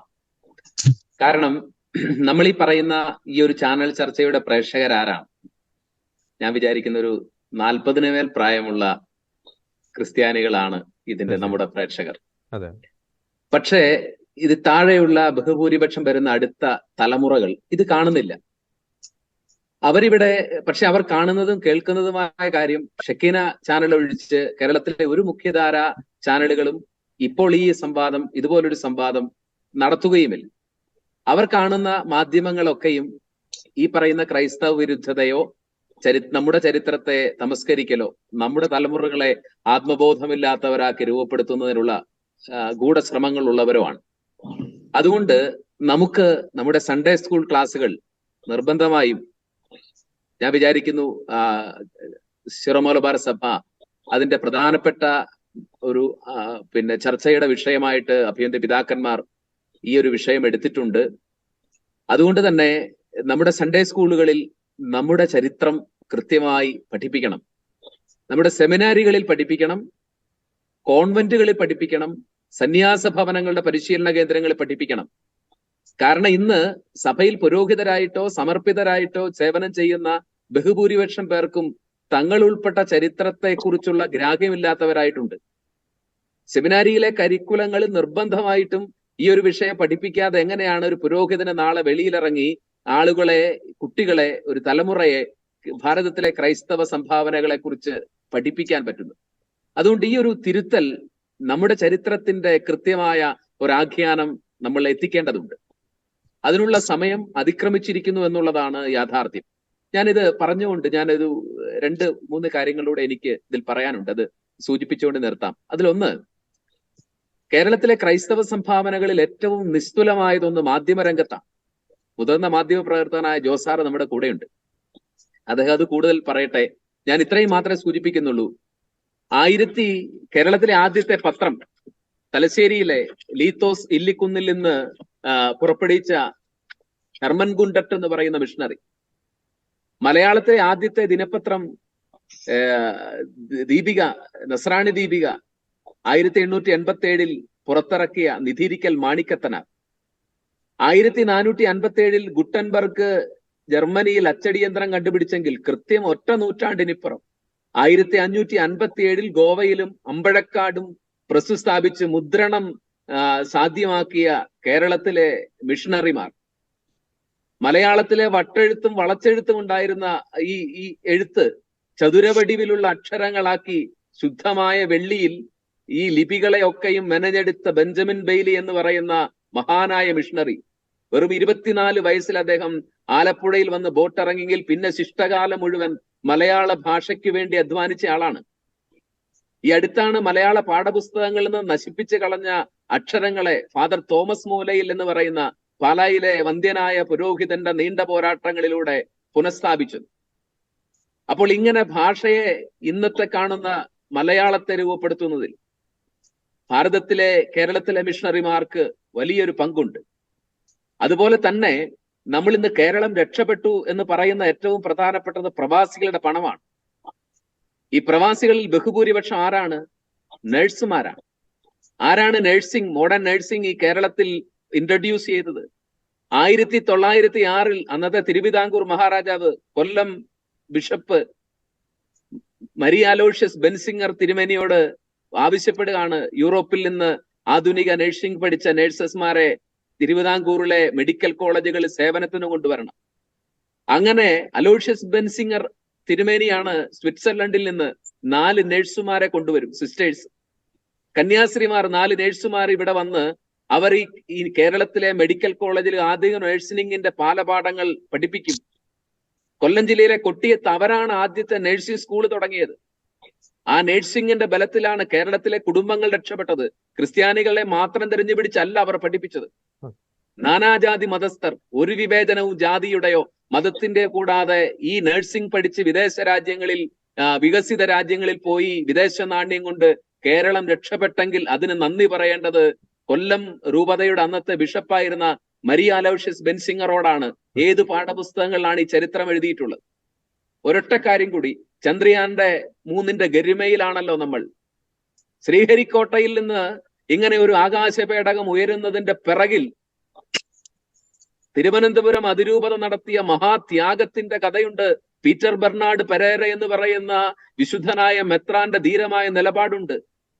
തുമ്പയിലെ ദേവാലയം റോക്കറ്റിന്റെ ആദ്യത്തെ ഘടകങ്ങൾ കൂട്ടിയോജിപ്പിക്കുന്ന ഇന്ത്യയിലെ ഇടമായി മാറിയെങ്കിൽ, സാക്ഷാൽ APJ അബ്ദുൽ കലാം തന്നെ ഏറ്റുപറഞ്ഞിട്ടുള്ളത് പോലെ ബിഷപ്പിന്റെ ഓഫീസ് മുറി കലാമിന്റെ ഓഫീസ് മുറിയായിട്ട് മാറിയെങ്കിൽ, മുക്കുവ ഗ്രാമമായിരുന്ന തുമ്പയും ആ മനുഷ്യരുടെ ഏക പ്രതീക്ഷയുമായിരുന്ന കത്തോലിക്ക ദേവാലയവും ഇന്ത്യയുടെ ശാസ്ത്ര പുരോഗതിക്ക് വേണ്ടി നിരൂപാധികം വിട്ടുകൊടുക്കാൻ പറ്റിയ കേരളത്തിൽ ഒരു ക്രൈസ്തവ സഭയുണ്ട്.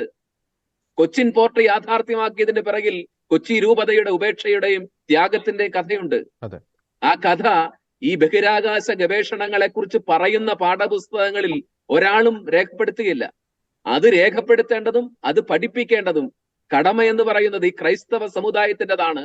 അതുകൊണ്ട് തന്നെ ആ സമുദായം അതിന്റെ ഈ കാലഘട്ടത്തിന്റെ ഉത്തരവാദിത്വത്തെ തിരിച്ചറിഞ്ഞ് അത് തെക്ക് വടക്ക് വിഭജനങ്ങളില്ലാതെ, ആരാധനക്രമത്തിന്റെ ഭിന്നിപ്പുകളില്ലാതെ, സന്യാസ സമൂഹങ്ങളുടെ കാരിസത്തിന്റെ വേർതിരിവുകളില്ലാതെ, അൽമായരുടെ മേൽക്കോയ്മകളുടെ വാദമുഖങ്ങളില്ലാതെ, ഒരൊറ്റ ലക്ഷ്യത്തോടെ ഒരു മനസ്സോടെ ഈ മൃതപ്രായമായി കൊണ്ടിരിക്കുന്ന, വിസ്മരിക്കപ്പെട്ടുകൊണ്ടിരിക്കുന്ന, അടിവേരുകൾ അറുക്കപ്പെട്ടുകൊണ്ടിരിക്കുന്ന നമ്മുടെ സമുദായത്തിന്റെ പ്രോജ്വലമായ ത്യാഗസ്വരഫലമായ ചരിത്രങ്ങളെ കുരുന്നു മനസ്സുകളിലേക്ക്, വളർന്നു വരുന്ന തലമുറകളുടെ ബോധമണ്ഡലങ്ങളിലേക്ക് കൊടുക്കാൻ ഇനിയും നമ്മൾ വൈകിയാൽ നാളെ അങ്ങനെ ഒരു ആവശ്യമില്ലാത്തവരും നമ്മൾ കാലഹരണപ്പെട്ടു പോകും, ചരിത്രത്തിൽ നമ്മൾ നീക്കപ്പെടും എന്ന് മാത്രമാണ് ഈ ഒരു അവസരത്തിൽ എനിക്ക് സൂചിപ്പിക്കാനുള്ളത്. അതുകൊണ്ട് സ്വാമി വിവേകാനന്ദന്റെ ഒരു വാക്കുകൾ ഞാൻ ഓർപ്പിക്കുകയാണ്: ഉത്തിഷ്ഠത ജാഗ്രത പ്രാപ്യപരാൻ നിബോധിത. ലക്ഷ്യം വരെ ഇന്നത്തെ ആലസ്യത്തിൽ നിന്ന്, സുഖകരമായ ഉറക്കത്തിൽ നിന്ന് ഉണർന്ന് ലക്ഷ്യപ്രാപ്തി വരെ അധ്വാനിക്കാൻ കേരള സഭയ്ക്ക്, ക്രൈസ്തവ സമൂഹത്തിന് സാധിക്കട്ടെ. തങ്ങളുടെ പ്രോജ്വലമായ ചരിത്രത്തിന്റെ ഏടുകളെ ഉചിതമാംവിധം പരിചയപ്പെടുത്താൻ നമുക്ക് ഉണർവുണ്ടാവട്ടെ എന്ന് മാത്രം ആശംസിക്കുകയാണ്. യെസ്, വളരെ പ്രസക്തമായ ഒരു മുന്നറിയിപ്പാണ് ഫാദർ ടോം നൽകിയത്. നമ്മുടെ അവസാന ഘട്ടത്തിലെ ചോദ്യം ശ്രീ ജോസ് തളയിൽ, പ്രത്യേകിച്ച് നേരത്തെ ടോമച്ചൻ സൂചിപ്പിച്ച ഒരു പോയിന്റ് ഉണ്ട്. ഇറങ്ങിക്കോട്ടെ. ഓക്കെ ശരി, താങ്ക് യു. ഓക്കെ. ഈ ചരിത്രത്തെ വളച്ചൊടിക്കുന്നതിൽ, അല്ലെങ്കിൽ ഈ ചരിത്രപരമായ ചില കൂട്ടരുടെ സംഭാവനകളെ ശരിയായ തരത്തിൽ ജനങ്ങളിലേക്ക് എത്തിക്കുന്നതിൽ ചിലപ്പോഴെങ്കിലും മാധ്യമങ്ങൾക്കൊരു വീഴ്ച സംഭവിച്ചിട്ടില്ല. അത് ഏതെങ്കിലും ഒരു സമുദായത്തെ, അത് ക്രൈസ്തവ സമുദായമായിക്കോട്ടെ, മുസ്ലിം സമുദായമായിക്കോട്ടെ, ഹൈന്ദവ സമുദായമായിക്കോട്ടെ, ഏതെങ്കിലും ഒരു പ്രത്യേക സമുദായത്തെ ഗ്ലോറിഫൈ ചെയ്യണം എന്നല്ല ഉദ്ദേശിക്കുന്നത്.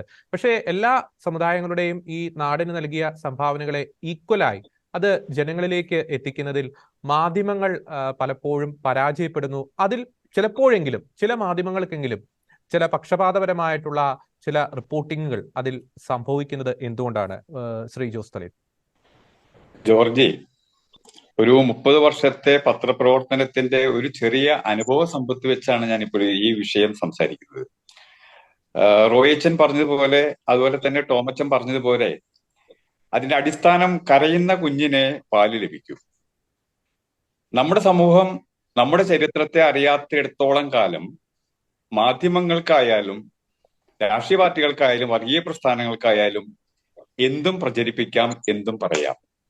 അതിനെ നേരിടാനായിട്ടുള്ള ഒരു കരുത്ത് നമുക്കുണ്ടാവണ്ടേ? 2022 ജൂലൈയിലാണ് ഇരിഞ്ഞാലക്കുട രൂപതയുടെ പത്രമായ കേരള സഭയില് 7ാം ക്ലാസ് പാഠപുസ്തകത്തിൽ നിന്ന് ചാവറച്ചനെ തമസ്കരിച്ച വിവരം ആദ്യമായിട്ട് പ്രസിദ്ധീകരിച്ചത്. അത് ചെറിയ വാർത്തയായിരുന്നു. അത് പിന്നീട് ദീപിക ഉൾപ്പെടെയുള്ള പത്രങ്ങളെല്ലാം ഏറ്റെടുത്തു. നിയമസഭയിൽ പോലും അതിന്റെ അലയൊലി ഉണ്ടായി. നടപടി ഉണ്ടാകുമെന്ന് മന്ത്രി പ്രഖ്യാപിക്കുകയും ചെയ്തു. ഞാൻ പറയുന്നത്, ആ വാർത്ത അല്ലെങ്കിൽ ആ പാഠം, 7ാം ക്ലാസ്സിലെ പാഠപുസ്തകം പഠിപ്പിക്കുന്ന കേരളത്തിലെ ആയിരക്കണക്കിന് ക്രൈസ്തവ അധ്യാപകരും അധ്യാപികമാരും ഉണ്ട്. വർഷങ്ങളോളം അവർ പഠിപ്പിച്ചുകൊണ്ടിരുന്നതാണ് ഈ വിഷയം. അതിലൊന്നും റോയിച്ച് നേരത്തെ സൂചിപ്പിച്ച പോലെ ഒളിച്ചും പാത്തും വെച്ചിരുന്ന ചാവറച്ചനെയും മിഷണറിമാരെയും തമസ്കരിച്ചുകൊണ്ടുള്ള പരാമർശങ്ങളൊന്നും ഇവർക്ക് കാണാൻ പറ്റിയില്ല. എന്തൊരു അത്ഭുതകരമായ വിരോധാഭാസമാണത്. ഈ പഠിപ്പിക്കുമ്പോൾ നമ്മുടെ ചാവറയച്ചൻ ഇതൊക്കെ ചെയ്തിരുന്നല്ലോ, നമ്മുടെ മിഷണറിമാർ ഇതൊക്കെ ചെയ്തിരുന്നല്ലോ എന്ന് അവർ സ്കൂളിൽ പഠിച്ച അധ്യാപികമാര് പുതിയ തലമുറയെ പഠിപ്പിക്കുമ്പോൾ ഈ തമസ്കരണം അവരുടെ ശ്രദ്ധയിൽപ്പെട്ടിട്ടില്ല. ഈ വാർത്ത വന്ന ശേഷമാണ് അധ്യാപകര് പറയുന്നത് ഇങ്ങനെ ഒരു കാര്യം അതിലുണ്ടോ എന്നുള്ളത്. ഞാനിത് പറഞ്ഞത്, നമ്മൾ മാധ്യമങ്ങൾ എന്ന് പറയുമ്പോൾ അച്ചടി മാധ്യമങ്ങൾ മാത്രം, പത്രങ്ങൾ മാത്രമല്ല, മാസികകളുണ്ട്, പുസ്തകങ്ങളുണ്ട്, ഇതൊക്കെയുണ്ട്. ഈ പുസ്തകങ്ങള് മാധ്യമങ്ങളുടെ ശ്രദ്ധയിൽ പെടാഞ്ഞിട്ടാണെന്ന് എനിക്ക് തോന്നുന്നില്ല. അപ്പൊ അതുകൊണ്ട് നമ്മുടെ നവോത്ഥാനത്തിൽ നമ്മൾ നൽകിയ സേവനങ്ങളെ, നമ്മുടെ ത്യാഗോജ്വലമായ സേവനങ്ങളെ തമസ്കരിക്കുന്നതില് വർഗീയ പ്രസ്ഥാനങ്ങളോടൊപ്പം തന്നെ രാഷ്ട്രീയ പ്രസ്ഥാനങ്ങളോടൊപ്പം തന്നെ മാധ്യമങ്ങൾക്ക് വലിയ പങ്കുണ്ട്. ജോർജ് സൂചിപ്പിച്ച പോലെ ചില പത്രങ്ങൾക്ക്, ചില മാധ്യമങ്ങൾക്ക്, ചാനലുകൾക്ക് പ്രത്യേകമായ താല്പര്യം അതിലുണ്ട്. വേറൊന്നുമല്ല, ഇത് വളരെ പ്രാക്ടിക്കലായിട്ടുള്ള പ്രായോഗികമായ ചില ധാരണകളുടെ അടിസ്ഥാനത്തിലാണ്. നമുക്കറിയാം, ലിബിയയിൽ 21 ക്രൈസ്തവരെ തല അറുത്ത് കൊന്നപ്പോ പിറ്റേ ദിവസം ആ വാർത്ത ഒരു ചെറിയ വാർത്തയായിട്ടാണ് പല പ്രമുഖ പത്രങ്ങളിലും വന്നത്, മുഖ്യധാര പത്രങ്ങളിലൊക്കെ. അത് കഴിഞ്ഞ് ഈജിപ്ഷ്യൻ ഗവൺമെന്റ് ആ തീവ്രവാദികൾ IS തീവ്രവാദികളുടെ ക്യാമ്പുകളിൽ ബോംബ് വർഷിച്ചപ്പോൾ അവിടെ കുറെ പേര് മരിച്ചു. ആ വാർത്തയാണ് ഒന്നാം പേജിലും വലിയ വലിപ്പത്തിൽ വന്നത്. അതായത് ഈ ഇസ്രായേൽ ബോംബാക്രമണത്തിൽ 15 പേർ മരിച്ചു, അല്ലെങ്കിൽ 30 പേർ മരിച്ചു. ഈ 21 പേര് കഴുത്തറുത്ത് കൊന്ന നിഷ്ഠൂരമായ കിരാതമായ കൊലപാതകത്തെ പറ്റിയല്ല മാധ്യമങ്ങൾക്ക് താല്പര്യം. എന്തുകൊണ്ടാണ് അങ്ങനെ വാർത്ത വരുന്നത്? അതറിയോ? നമ്മുടെ ചില മാധ്യമങ്ങള് ഗൾഫിലേക്ക് കടക്കണമെങ്കിൽ അവിടെ സ്ക്രീനിങ് ഉണ്ട്. ഷെയ്ഖുമാർ അങ്ങനെയൊന്നും കടത്തൂല. അതുകൊണ്ട് അത് മാത്രമല്ല, നമ്മുടെ കേരളത്തിന്റെ ചില ഭാഗങ്ങളിലുള്ള പ്രദേശങ്ങളിലേക്ക് പത്രം പോകണമെങ്കിൽ, ചാനൽ പോകണമെങ്കിൽ, നിലനിൽക്കണമെങ്കിൽ ഈ വാർത്തകള് അവർക്ക് നോവിപ്പിക്കാത്ത തരത്തെ വാർത്തകൾ വേണം. ക്രൈസ്തവരെ നോവിപ്പിച്ചതുകൊണ്ട് യാതൊരു പ്രശ്നമില്ലല്ലോ. ഒരു കക്കുകളി വന്നു, അല്ലെങ്കിൽ അതിനു മുമ്പ് ഒരു 6-ാം തിരുമുറി വന്നു നാടകം. അന്നൊക്കെ ശക്തമായ പ്രതികരണം വന്നതുകൊണ്ട് കൂടി അത് കുറച്ച് നാളത്തേക്കാണ്. പക്ഷെ ഇപ്പോഴും സിനിമയിലും നാടകത്തിലും വാട്സപ്പ് പോലെയുള്ള സോഷ്യൽ മീഡിയയിലും ഒക്കെ ഇത് നടക്കുന്നുണ്ട്. അപ്പോ ജോർജ് പറഞ്ഞ പ്രധാന പോയിന്റ് മീഡിയയുടെ പങ്ക് എന്താണ് ഇതിൽ? മീഡിയ പരമാവധി മുഖ്യധാര സ്ട്രീമിലാണ് നിൽക്കുള്ളൂ. എവിടെയാണ് കാറ്റ് വീശുന്ന അങ്ങോട്ടേക്ക് ചായി. അവർക്ക് കച്ചവട ലക്ഷ്യങ്ങളുണ്ട്, ഒരു സംശയമൊന്നുമില്ല. അതുകൊണ്ടാണ് റോയിച്ചൻ പറഞ്ഞതിലുള്ള നമ്മൾ പ്രോത്സാഹിപ്പിക്കണം, ക്രൈസ്തവ പ്രസിദ്ധീകരണങ്ങളെ പ്രോത്സാഹിപ്പിക്കണം, ചാനലുകളെ എല്ലാം പ്രോത്സാഹിപ്പിക്കണം എന്ന് പറയുന്നത്. അതിനോട് ഒരു കാര്യം കൂടി ഞാൻ പറഞ്ഞോട്ടെ. നമ്മുടെ പരിശീലനത്തിൽ ഈ കാര്യങ്ങളൊന്നും വരുന്നില്ല എന്നുള്ളത് ഏറ്റവും ദുഃഖകരമായ കാര്യമാണ്. നമ്മുടെ മതപരിശീലന പുസ്തകങ്ങൾ നോക്കിയ വിശ്വാസ പരിശീലന പുസ്തകങ്ങളിലൊക്കെ സഭയുടെ അടിസ്ഥാനപരമായിട്ടുള്ള തത്വങ്ങളും കാര്യങ്ങളും പ്രമാണങ്ങളും പ്രബോധനങ്ങളൊക്കെ വരുന്നുണ്ടെങ്കിലും സമകാലികമായ വിഷയങ്ങളുടെ അനാവരണം ദുഃഖകരമായ അവസ്ഥയിൽ തമസ്കരിക്കുകയാണ്. നമ്മൾ അതിന് പ്രാധാന്യം കൊടുക്കുന്നില്ല. റോയിച്ചൻ സൂചിപ്പിച്ചു, ടോമച്ചൻ സൂചിപ്പിച്ചു. വരുന്ന തലമുറയ്ക്ക് നമ്മുടെ ചരിത്രത്തെ പറ്റി, നമ്മുടെ പൈതൃകത്തെ പറ്റി, നമ്മുടെ സംഭാവനകളെ പറ്റി, കേരളത്തിൽ നമ്മൾ ആരായിരുന്നു, എന്താണ്, ഇപ്പോൾ എന്താണ് എന്നുള്ള കാര്യങ്ങളെ പറ്റി പറഞ്ഞു കൊടുക്കാൻ ആളില്ല, പറഞ്ഞു കൊടുക്കാൻ സംവിധാനമില്ല. തീർച്ചയായും ഞാൻ സമയപരിമിതി മൂലം ഇടപെടുകയാണ്. ഞാൻ റോയിച്ചനിലേക്ക് ഏറ്റവും അവസാനമായി എത്തുന്നു. ഫാദർ റോയ് കണ്ണഞ്ചിറ സീമെ, പ്രത്യേകിച്ച് ക്രൈസ്തവ സമുദായത്തിന് നേരെ പല കോണുകളിൽ നിന്നും ഇത്തരത്തിലുള്ള സംഘടിതമായിട്ടുള്ള ആക്രമണങ്ങൾ നമ്മൾ എടുത്തു പറയേണ്ട കാര്യമില്ല. നമ്മളിപ്പോൾ ഈ ചരിത്രത്തെ തമസ്കരിക്കുന്ന ആ ഒരു പോയിന്റാണ് ചർച്ച ചെയ്യുന്നത്. ഒപ്പം തന്നെ നേരത്തെ സൂചിപ്പിച്ചതുപോലെ ഒരു ലെഫ്റ്റ് ഇസ്ലാമിസ്റ്റ് അച്ചുതണ്ടൊക്കെ നമ്മുടെ സമൂഹത്തിൽ ശക്തി പ്രാപിക്കുന്ന ഒരു കാലഘട്ടം. അതിന്റെ ഒരു പശ്ചാത്തലത്തിൽ നാം എടുക്കേണ്ട ഒരു ജാഗ്രത എത്രത്തോളമാണ് ഫാദർ റോയ് കണ്ണഞ്ചിറ സീമെ? ചുരുങ്ങിയ വാക്കുകൾ. നല്ല ചോദ്യം ജോർജി. നമ്മൾ എടുക്കേണ്ട ജാഗ്രത എന്തിനു വേണ്ടിയാണ്? നമ്മുടെ വരുന്ന തലമുറ, അതായത് ക്രൈസ്തവ സമൂഹത്തിലുള്ള പുതിയ തലമുറ, ഈ ഞാൻ അംഗമായിരിക്കുന്ന ഈ വിശ്വാസ സമൂഹം, ഈ സമുദായം, ഈ നാടിന് ഇന്നോളം ചെയ്ത നന്മകൾ എന്തൊക്കെയാണ് എന്ന് അറിയാൻ വേണ്ടിയാണ്, അറിഞ്ഞു വളരാൻ വേണ്ടിയാണ്, അല്ലെ? അവളൊരു ആത്മാഭിമാനത്തോടെ വളരാൻ വേണ്ടിയാണ്. ഈ ഒരു അവസരത്തിൽ ഈ ഒരു ചർച്ചയുടെ അവസാന ഭാഗത്ത് കവി മധുസൂദനൻ നായർ, പ്രശസ്ത കവി, എന്റെ പ്രിയപ്പെട്ട കവിയാണ്, അദ്ദേഹം എഴുതിയ ഒരു കവിതയുടെ ഒരു അവസാന ഭാഗത്തെ ഒരു 3-4 വരികൾ ഞാനൊന്ന് പാടാം.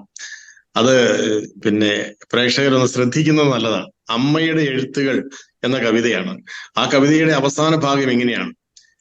നാളെ നമ്മുടെ കുട്ടികൾ ചോദിക്കുമോ, നാം ആരുടെ കുട്ടികൾ, ആരുടെ നോവുകൾ, തായ്മൊഴി തന്നീണമെങ്ങനെ, നാവെടുത്തോതുന്നതെങ്ങനെ, ഓർക്കുന്നതെങ്ങനെ, തായി മനസ്സിന്റെ തുടിപ്പുകൾ എങ്ങനെ, തായ് ചൊല്ലിലൂറുന്ന താളങ്ങളെങ്ങനെ, താരാട്ടിലോലുന്ന മാധുര്യമെങ്ങനെ, നാം തന്നെ വന്ന് പിറന്നതുമെങ്ങനെ.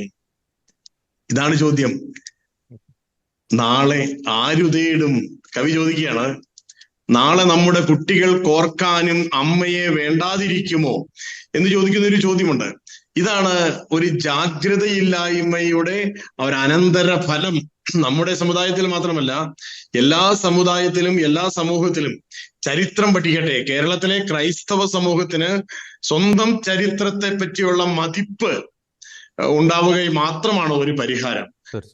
സ്വന്തം ചരിത്രത്തെ പറ്റിയുള്ള മതിപ്പുണ്ട് എങ്കിൽ ഇവിടെ ആ ചരിത്രം അക്ഷരങ്ങളിലൂടെ പുതിയ തലമുറയിലേക്ക് എത്തിക്കുവാൻ വേണ്ടി ഉത്തരവാദിത്തപ്പെട്ടവർക്ക് ഇവിടെ ജാഗ്രതയുണ്ടാവും. എന്തുകൊണ്ടാണ് കേരളത്തിലെ പാഠപുസ്തകങ്ങളിൽ നിന്ന് ക്രൈസ്തവമായ സംഭാവനകളെ തൂത്തുകളയാനുള്ള കാരണം എന്താണ്? ഈ പാഠപുസ്തക കമ്മിറ്റി ആരാണെന്ന് നോക്കിയാൽ മതി. ഈ പാഠപുസ്തക കമ്മിറ്റിയിലുള്ളവർ ആരൊക്കെയാണ്? ഇവിടെ കേരളത്തിലെ പാഠപുസ്തക കമ്മിറ്റിയിൽ മുമ്പേ പറഞ്ഞ ഞങ്ങളാണ് ചരിത്രം തുടങ്ങിയത്, ഞങ്ങളിൽ നിന്നാണ് കേരളം ഉത്ഭവിച്ചത് എന്ന് പറയാൻ ജാള്യതയില്ലാത്തവരുടെ പ്രതിനിധികൾ ഈ ചരിത്ര പുസ്തകം, കേരളത്തിലെ വിദ്യാർത്ഥികൾക്ക് വേണ്ടിയുള്ള ചരിത്ര സാമൂഹ്യ പാഠപുസ്തക നിർമ്മിതിയുടെ കമ്മിറ്റികളിൽ പ്രാമുഖ്യം ചെലുത്തുന്നു. അവര് പറയുന്നതേ നടക്കുന്നുള്ളൂ. അവര് വിദ്യാഭ്യാസത്തെ നിയന്ത്രിക്കുന്നു, അവർ സംസ്കാരത്തെ നിയന്ത്രിക്കുന്നു. അപ്പോൾ ഇത്തരത്തിലുള്ള അർഹതയുള്ളവർക്ക് സ്ഥാനം നഷ്ടപ്പെടുകയാണ്. അങ്ങനെ അനർഹമായ സ്ഥാനത്ത് അള്ളിപ്പിടിച്ചിരുന്നു കൊണ്ട് ഒരു പുതിയ ചരിത്രം ഞങ്ങളാണ് നിർമ്മിക്കുന്നത് എന്ന് പറയുന്നതിൽ അല്പം ജാള്യതയുണ്ടാവണമേ എന്ന ഒരു അപേക്ഷയാണ് എനിക്കിവിടെ നൽകാനുള്ളത്. ഒപ്പം ഒരൊറ്റ ചോദ്യം കൂടി, ഞങ്ങൾ ചെയ്ത കാര്യങ്ങൾ ഞങ്ങളാണ് ചെയ്തത് എന്ന് നിങ്ങൾക്ക് പറയാം, യാതൊരു സംശയവുമില്ല. എന്നാൽ മറ്റുള്ളവർ ചെയ്ത കാര്യങ്ങൾ അവർ ചെയ്തത് തന്നെയാണ് എന്ന് പറയുമ്പോൾ നിങ്ങൾ ചെയ്ത കാര്യങ്ങൾ എങ്ങനെ നിങ്ങൾ ചെയ്തതല്ലാതെയായി മാറും? അതുകൊണ്ട് നമുക്ക് പരസ്പരം ആദരിക്കാം. എനിക്ക് മുസ്ലിം ലീഗിനോടും സമസ്തയോടും ഈ ക്രൈസ്തവ സമൂഹത്തിന്റെയും മറ്റ് സമുദായങ്ങളുടെയും സംഭാവനകളെ തമസ്കരിച്ച് ഒരു പുതിയ ചരിത്രം നിർമ്മിക്കാനുള്ള ആക്രാന്തം കാണിക്കുന്ന എല്ലാവരോടും ഒരു അഭ്യർത്ഥന മാത്രമേ ഉള്ളൂ. നമുക്ക് പരസ്പരം വായിക്കാം, പരസ്പരം പഠിക്കാം. എന്നിട്ട് നമ്മുടെ നന്മകളെ നമുക്ക് കൈകോർത്തുകൊണ്ട് പുതിയ തലമുറയ്ക്ക് അവതരിപ്പിക്കാം. അങ്ങനെ കേരളം സമത്വത്തിന്റെയും സാഹോദര്യത്തിന്റെയും സ്വാതന്ത്ര്യത്തിന്റേതുമായ ഒരു പുതിയ ആകാശവും പുതിയ ഭൂമിയും കണികണ്ടുണരട്ടെ. തീർച്ചയായും പരസ്പരം അംഗീകരിച്ച് ജീവിക്കുന്ന ഒരു ശൈലിയിലേക്ക് നമ്മുടെ സമൂഹം വളരട്ടെ എന്ന് ആശംസിക്കുന്നു. ഈ ചർച്ചയിൽ വളരെ സജീവമായി പങ്കെടുത്ത ഫാദർ ടോം ഒലിക്കറോട്ട്, ഒപ്പം തന്നെ ശ്രീ ജോസ് തളിയത്ത്, ഫാദർ റോയ് കണഞ്ചിറ, CMI 3 പേർക്കും നന്ദി.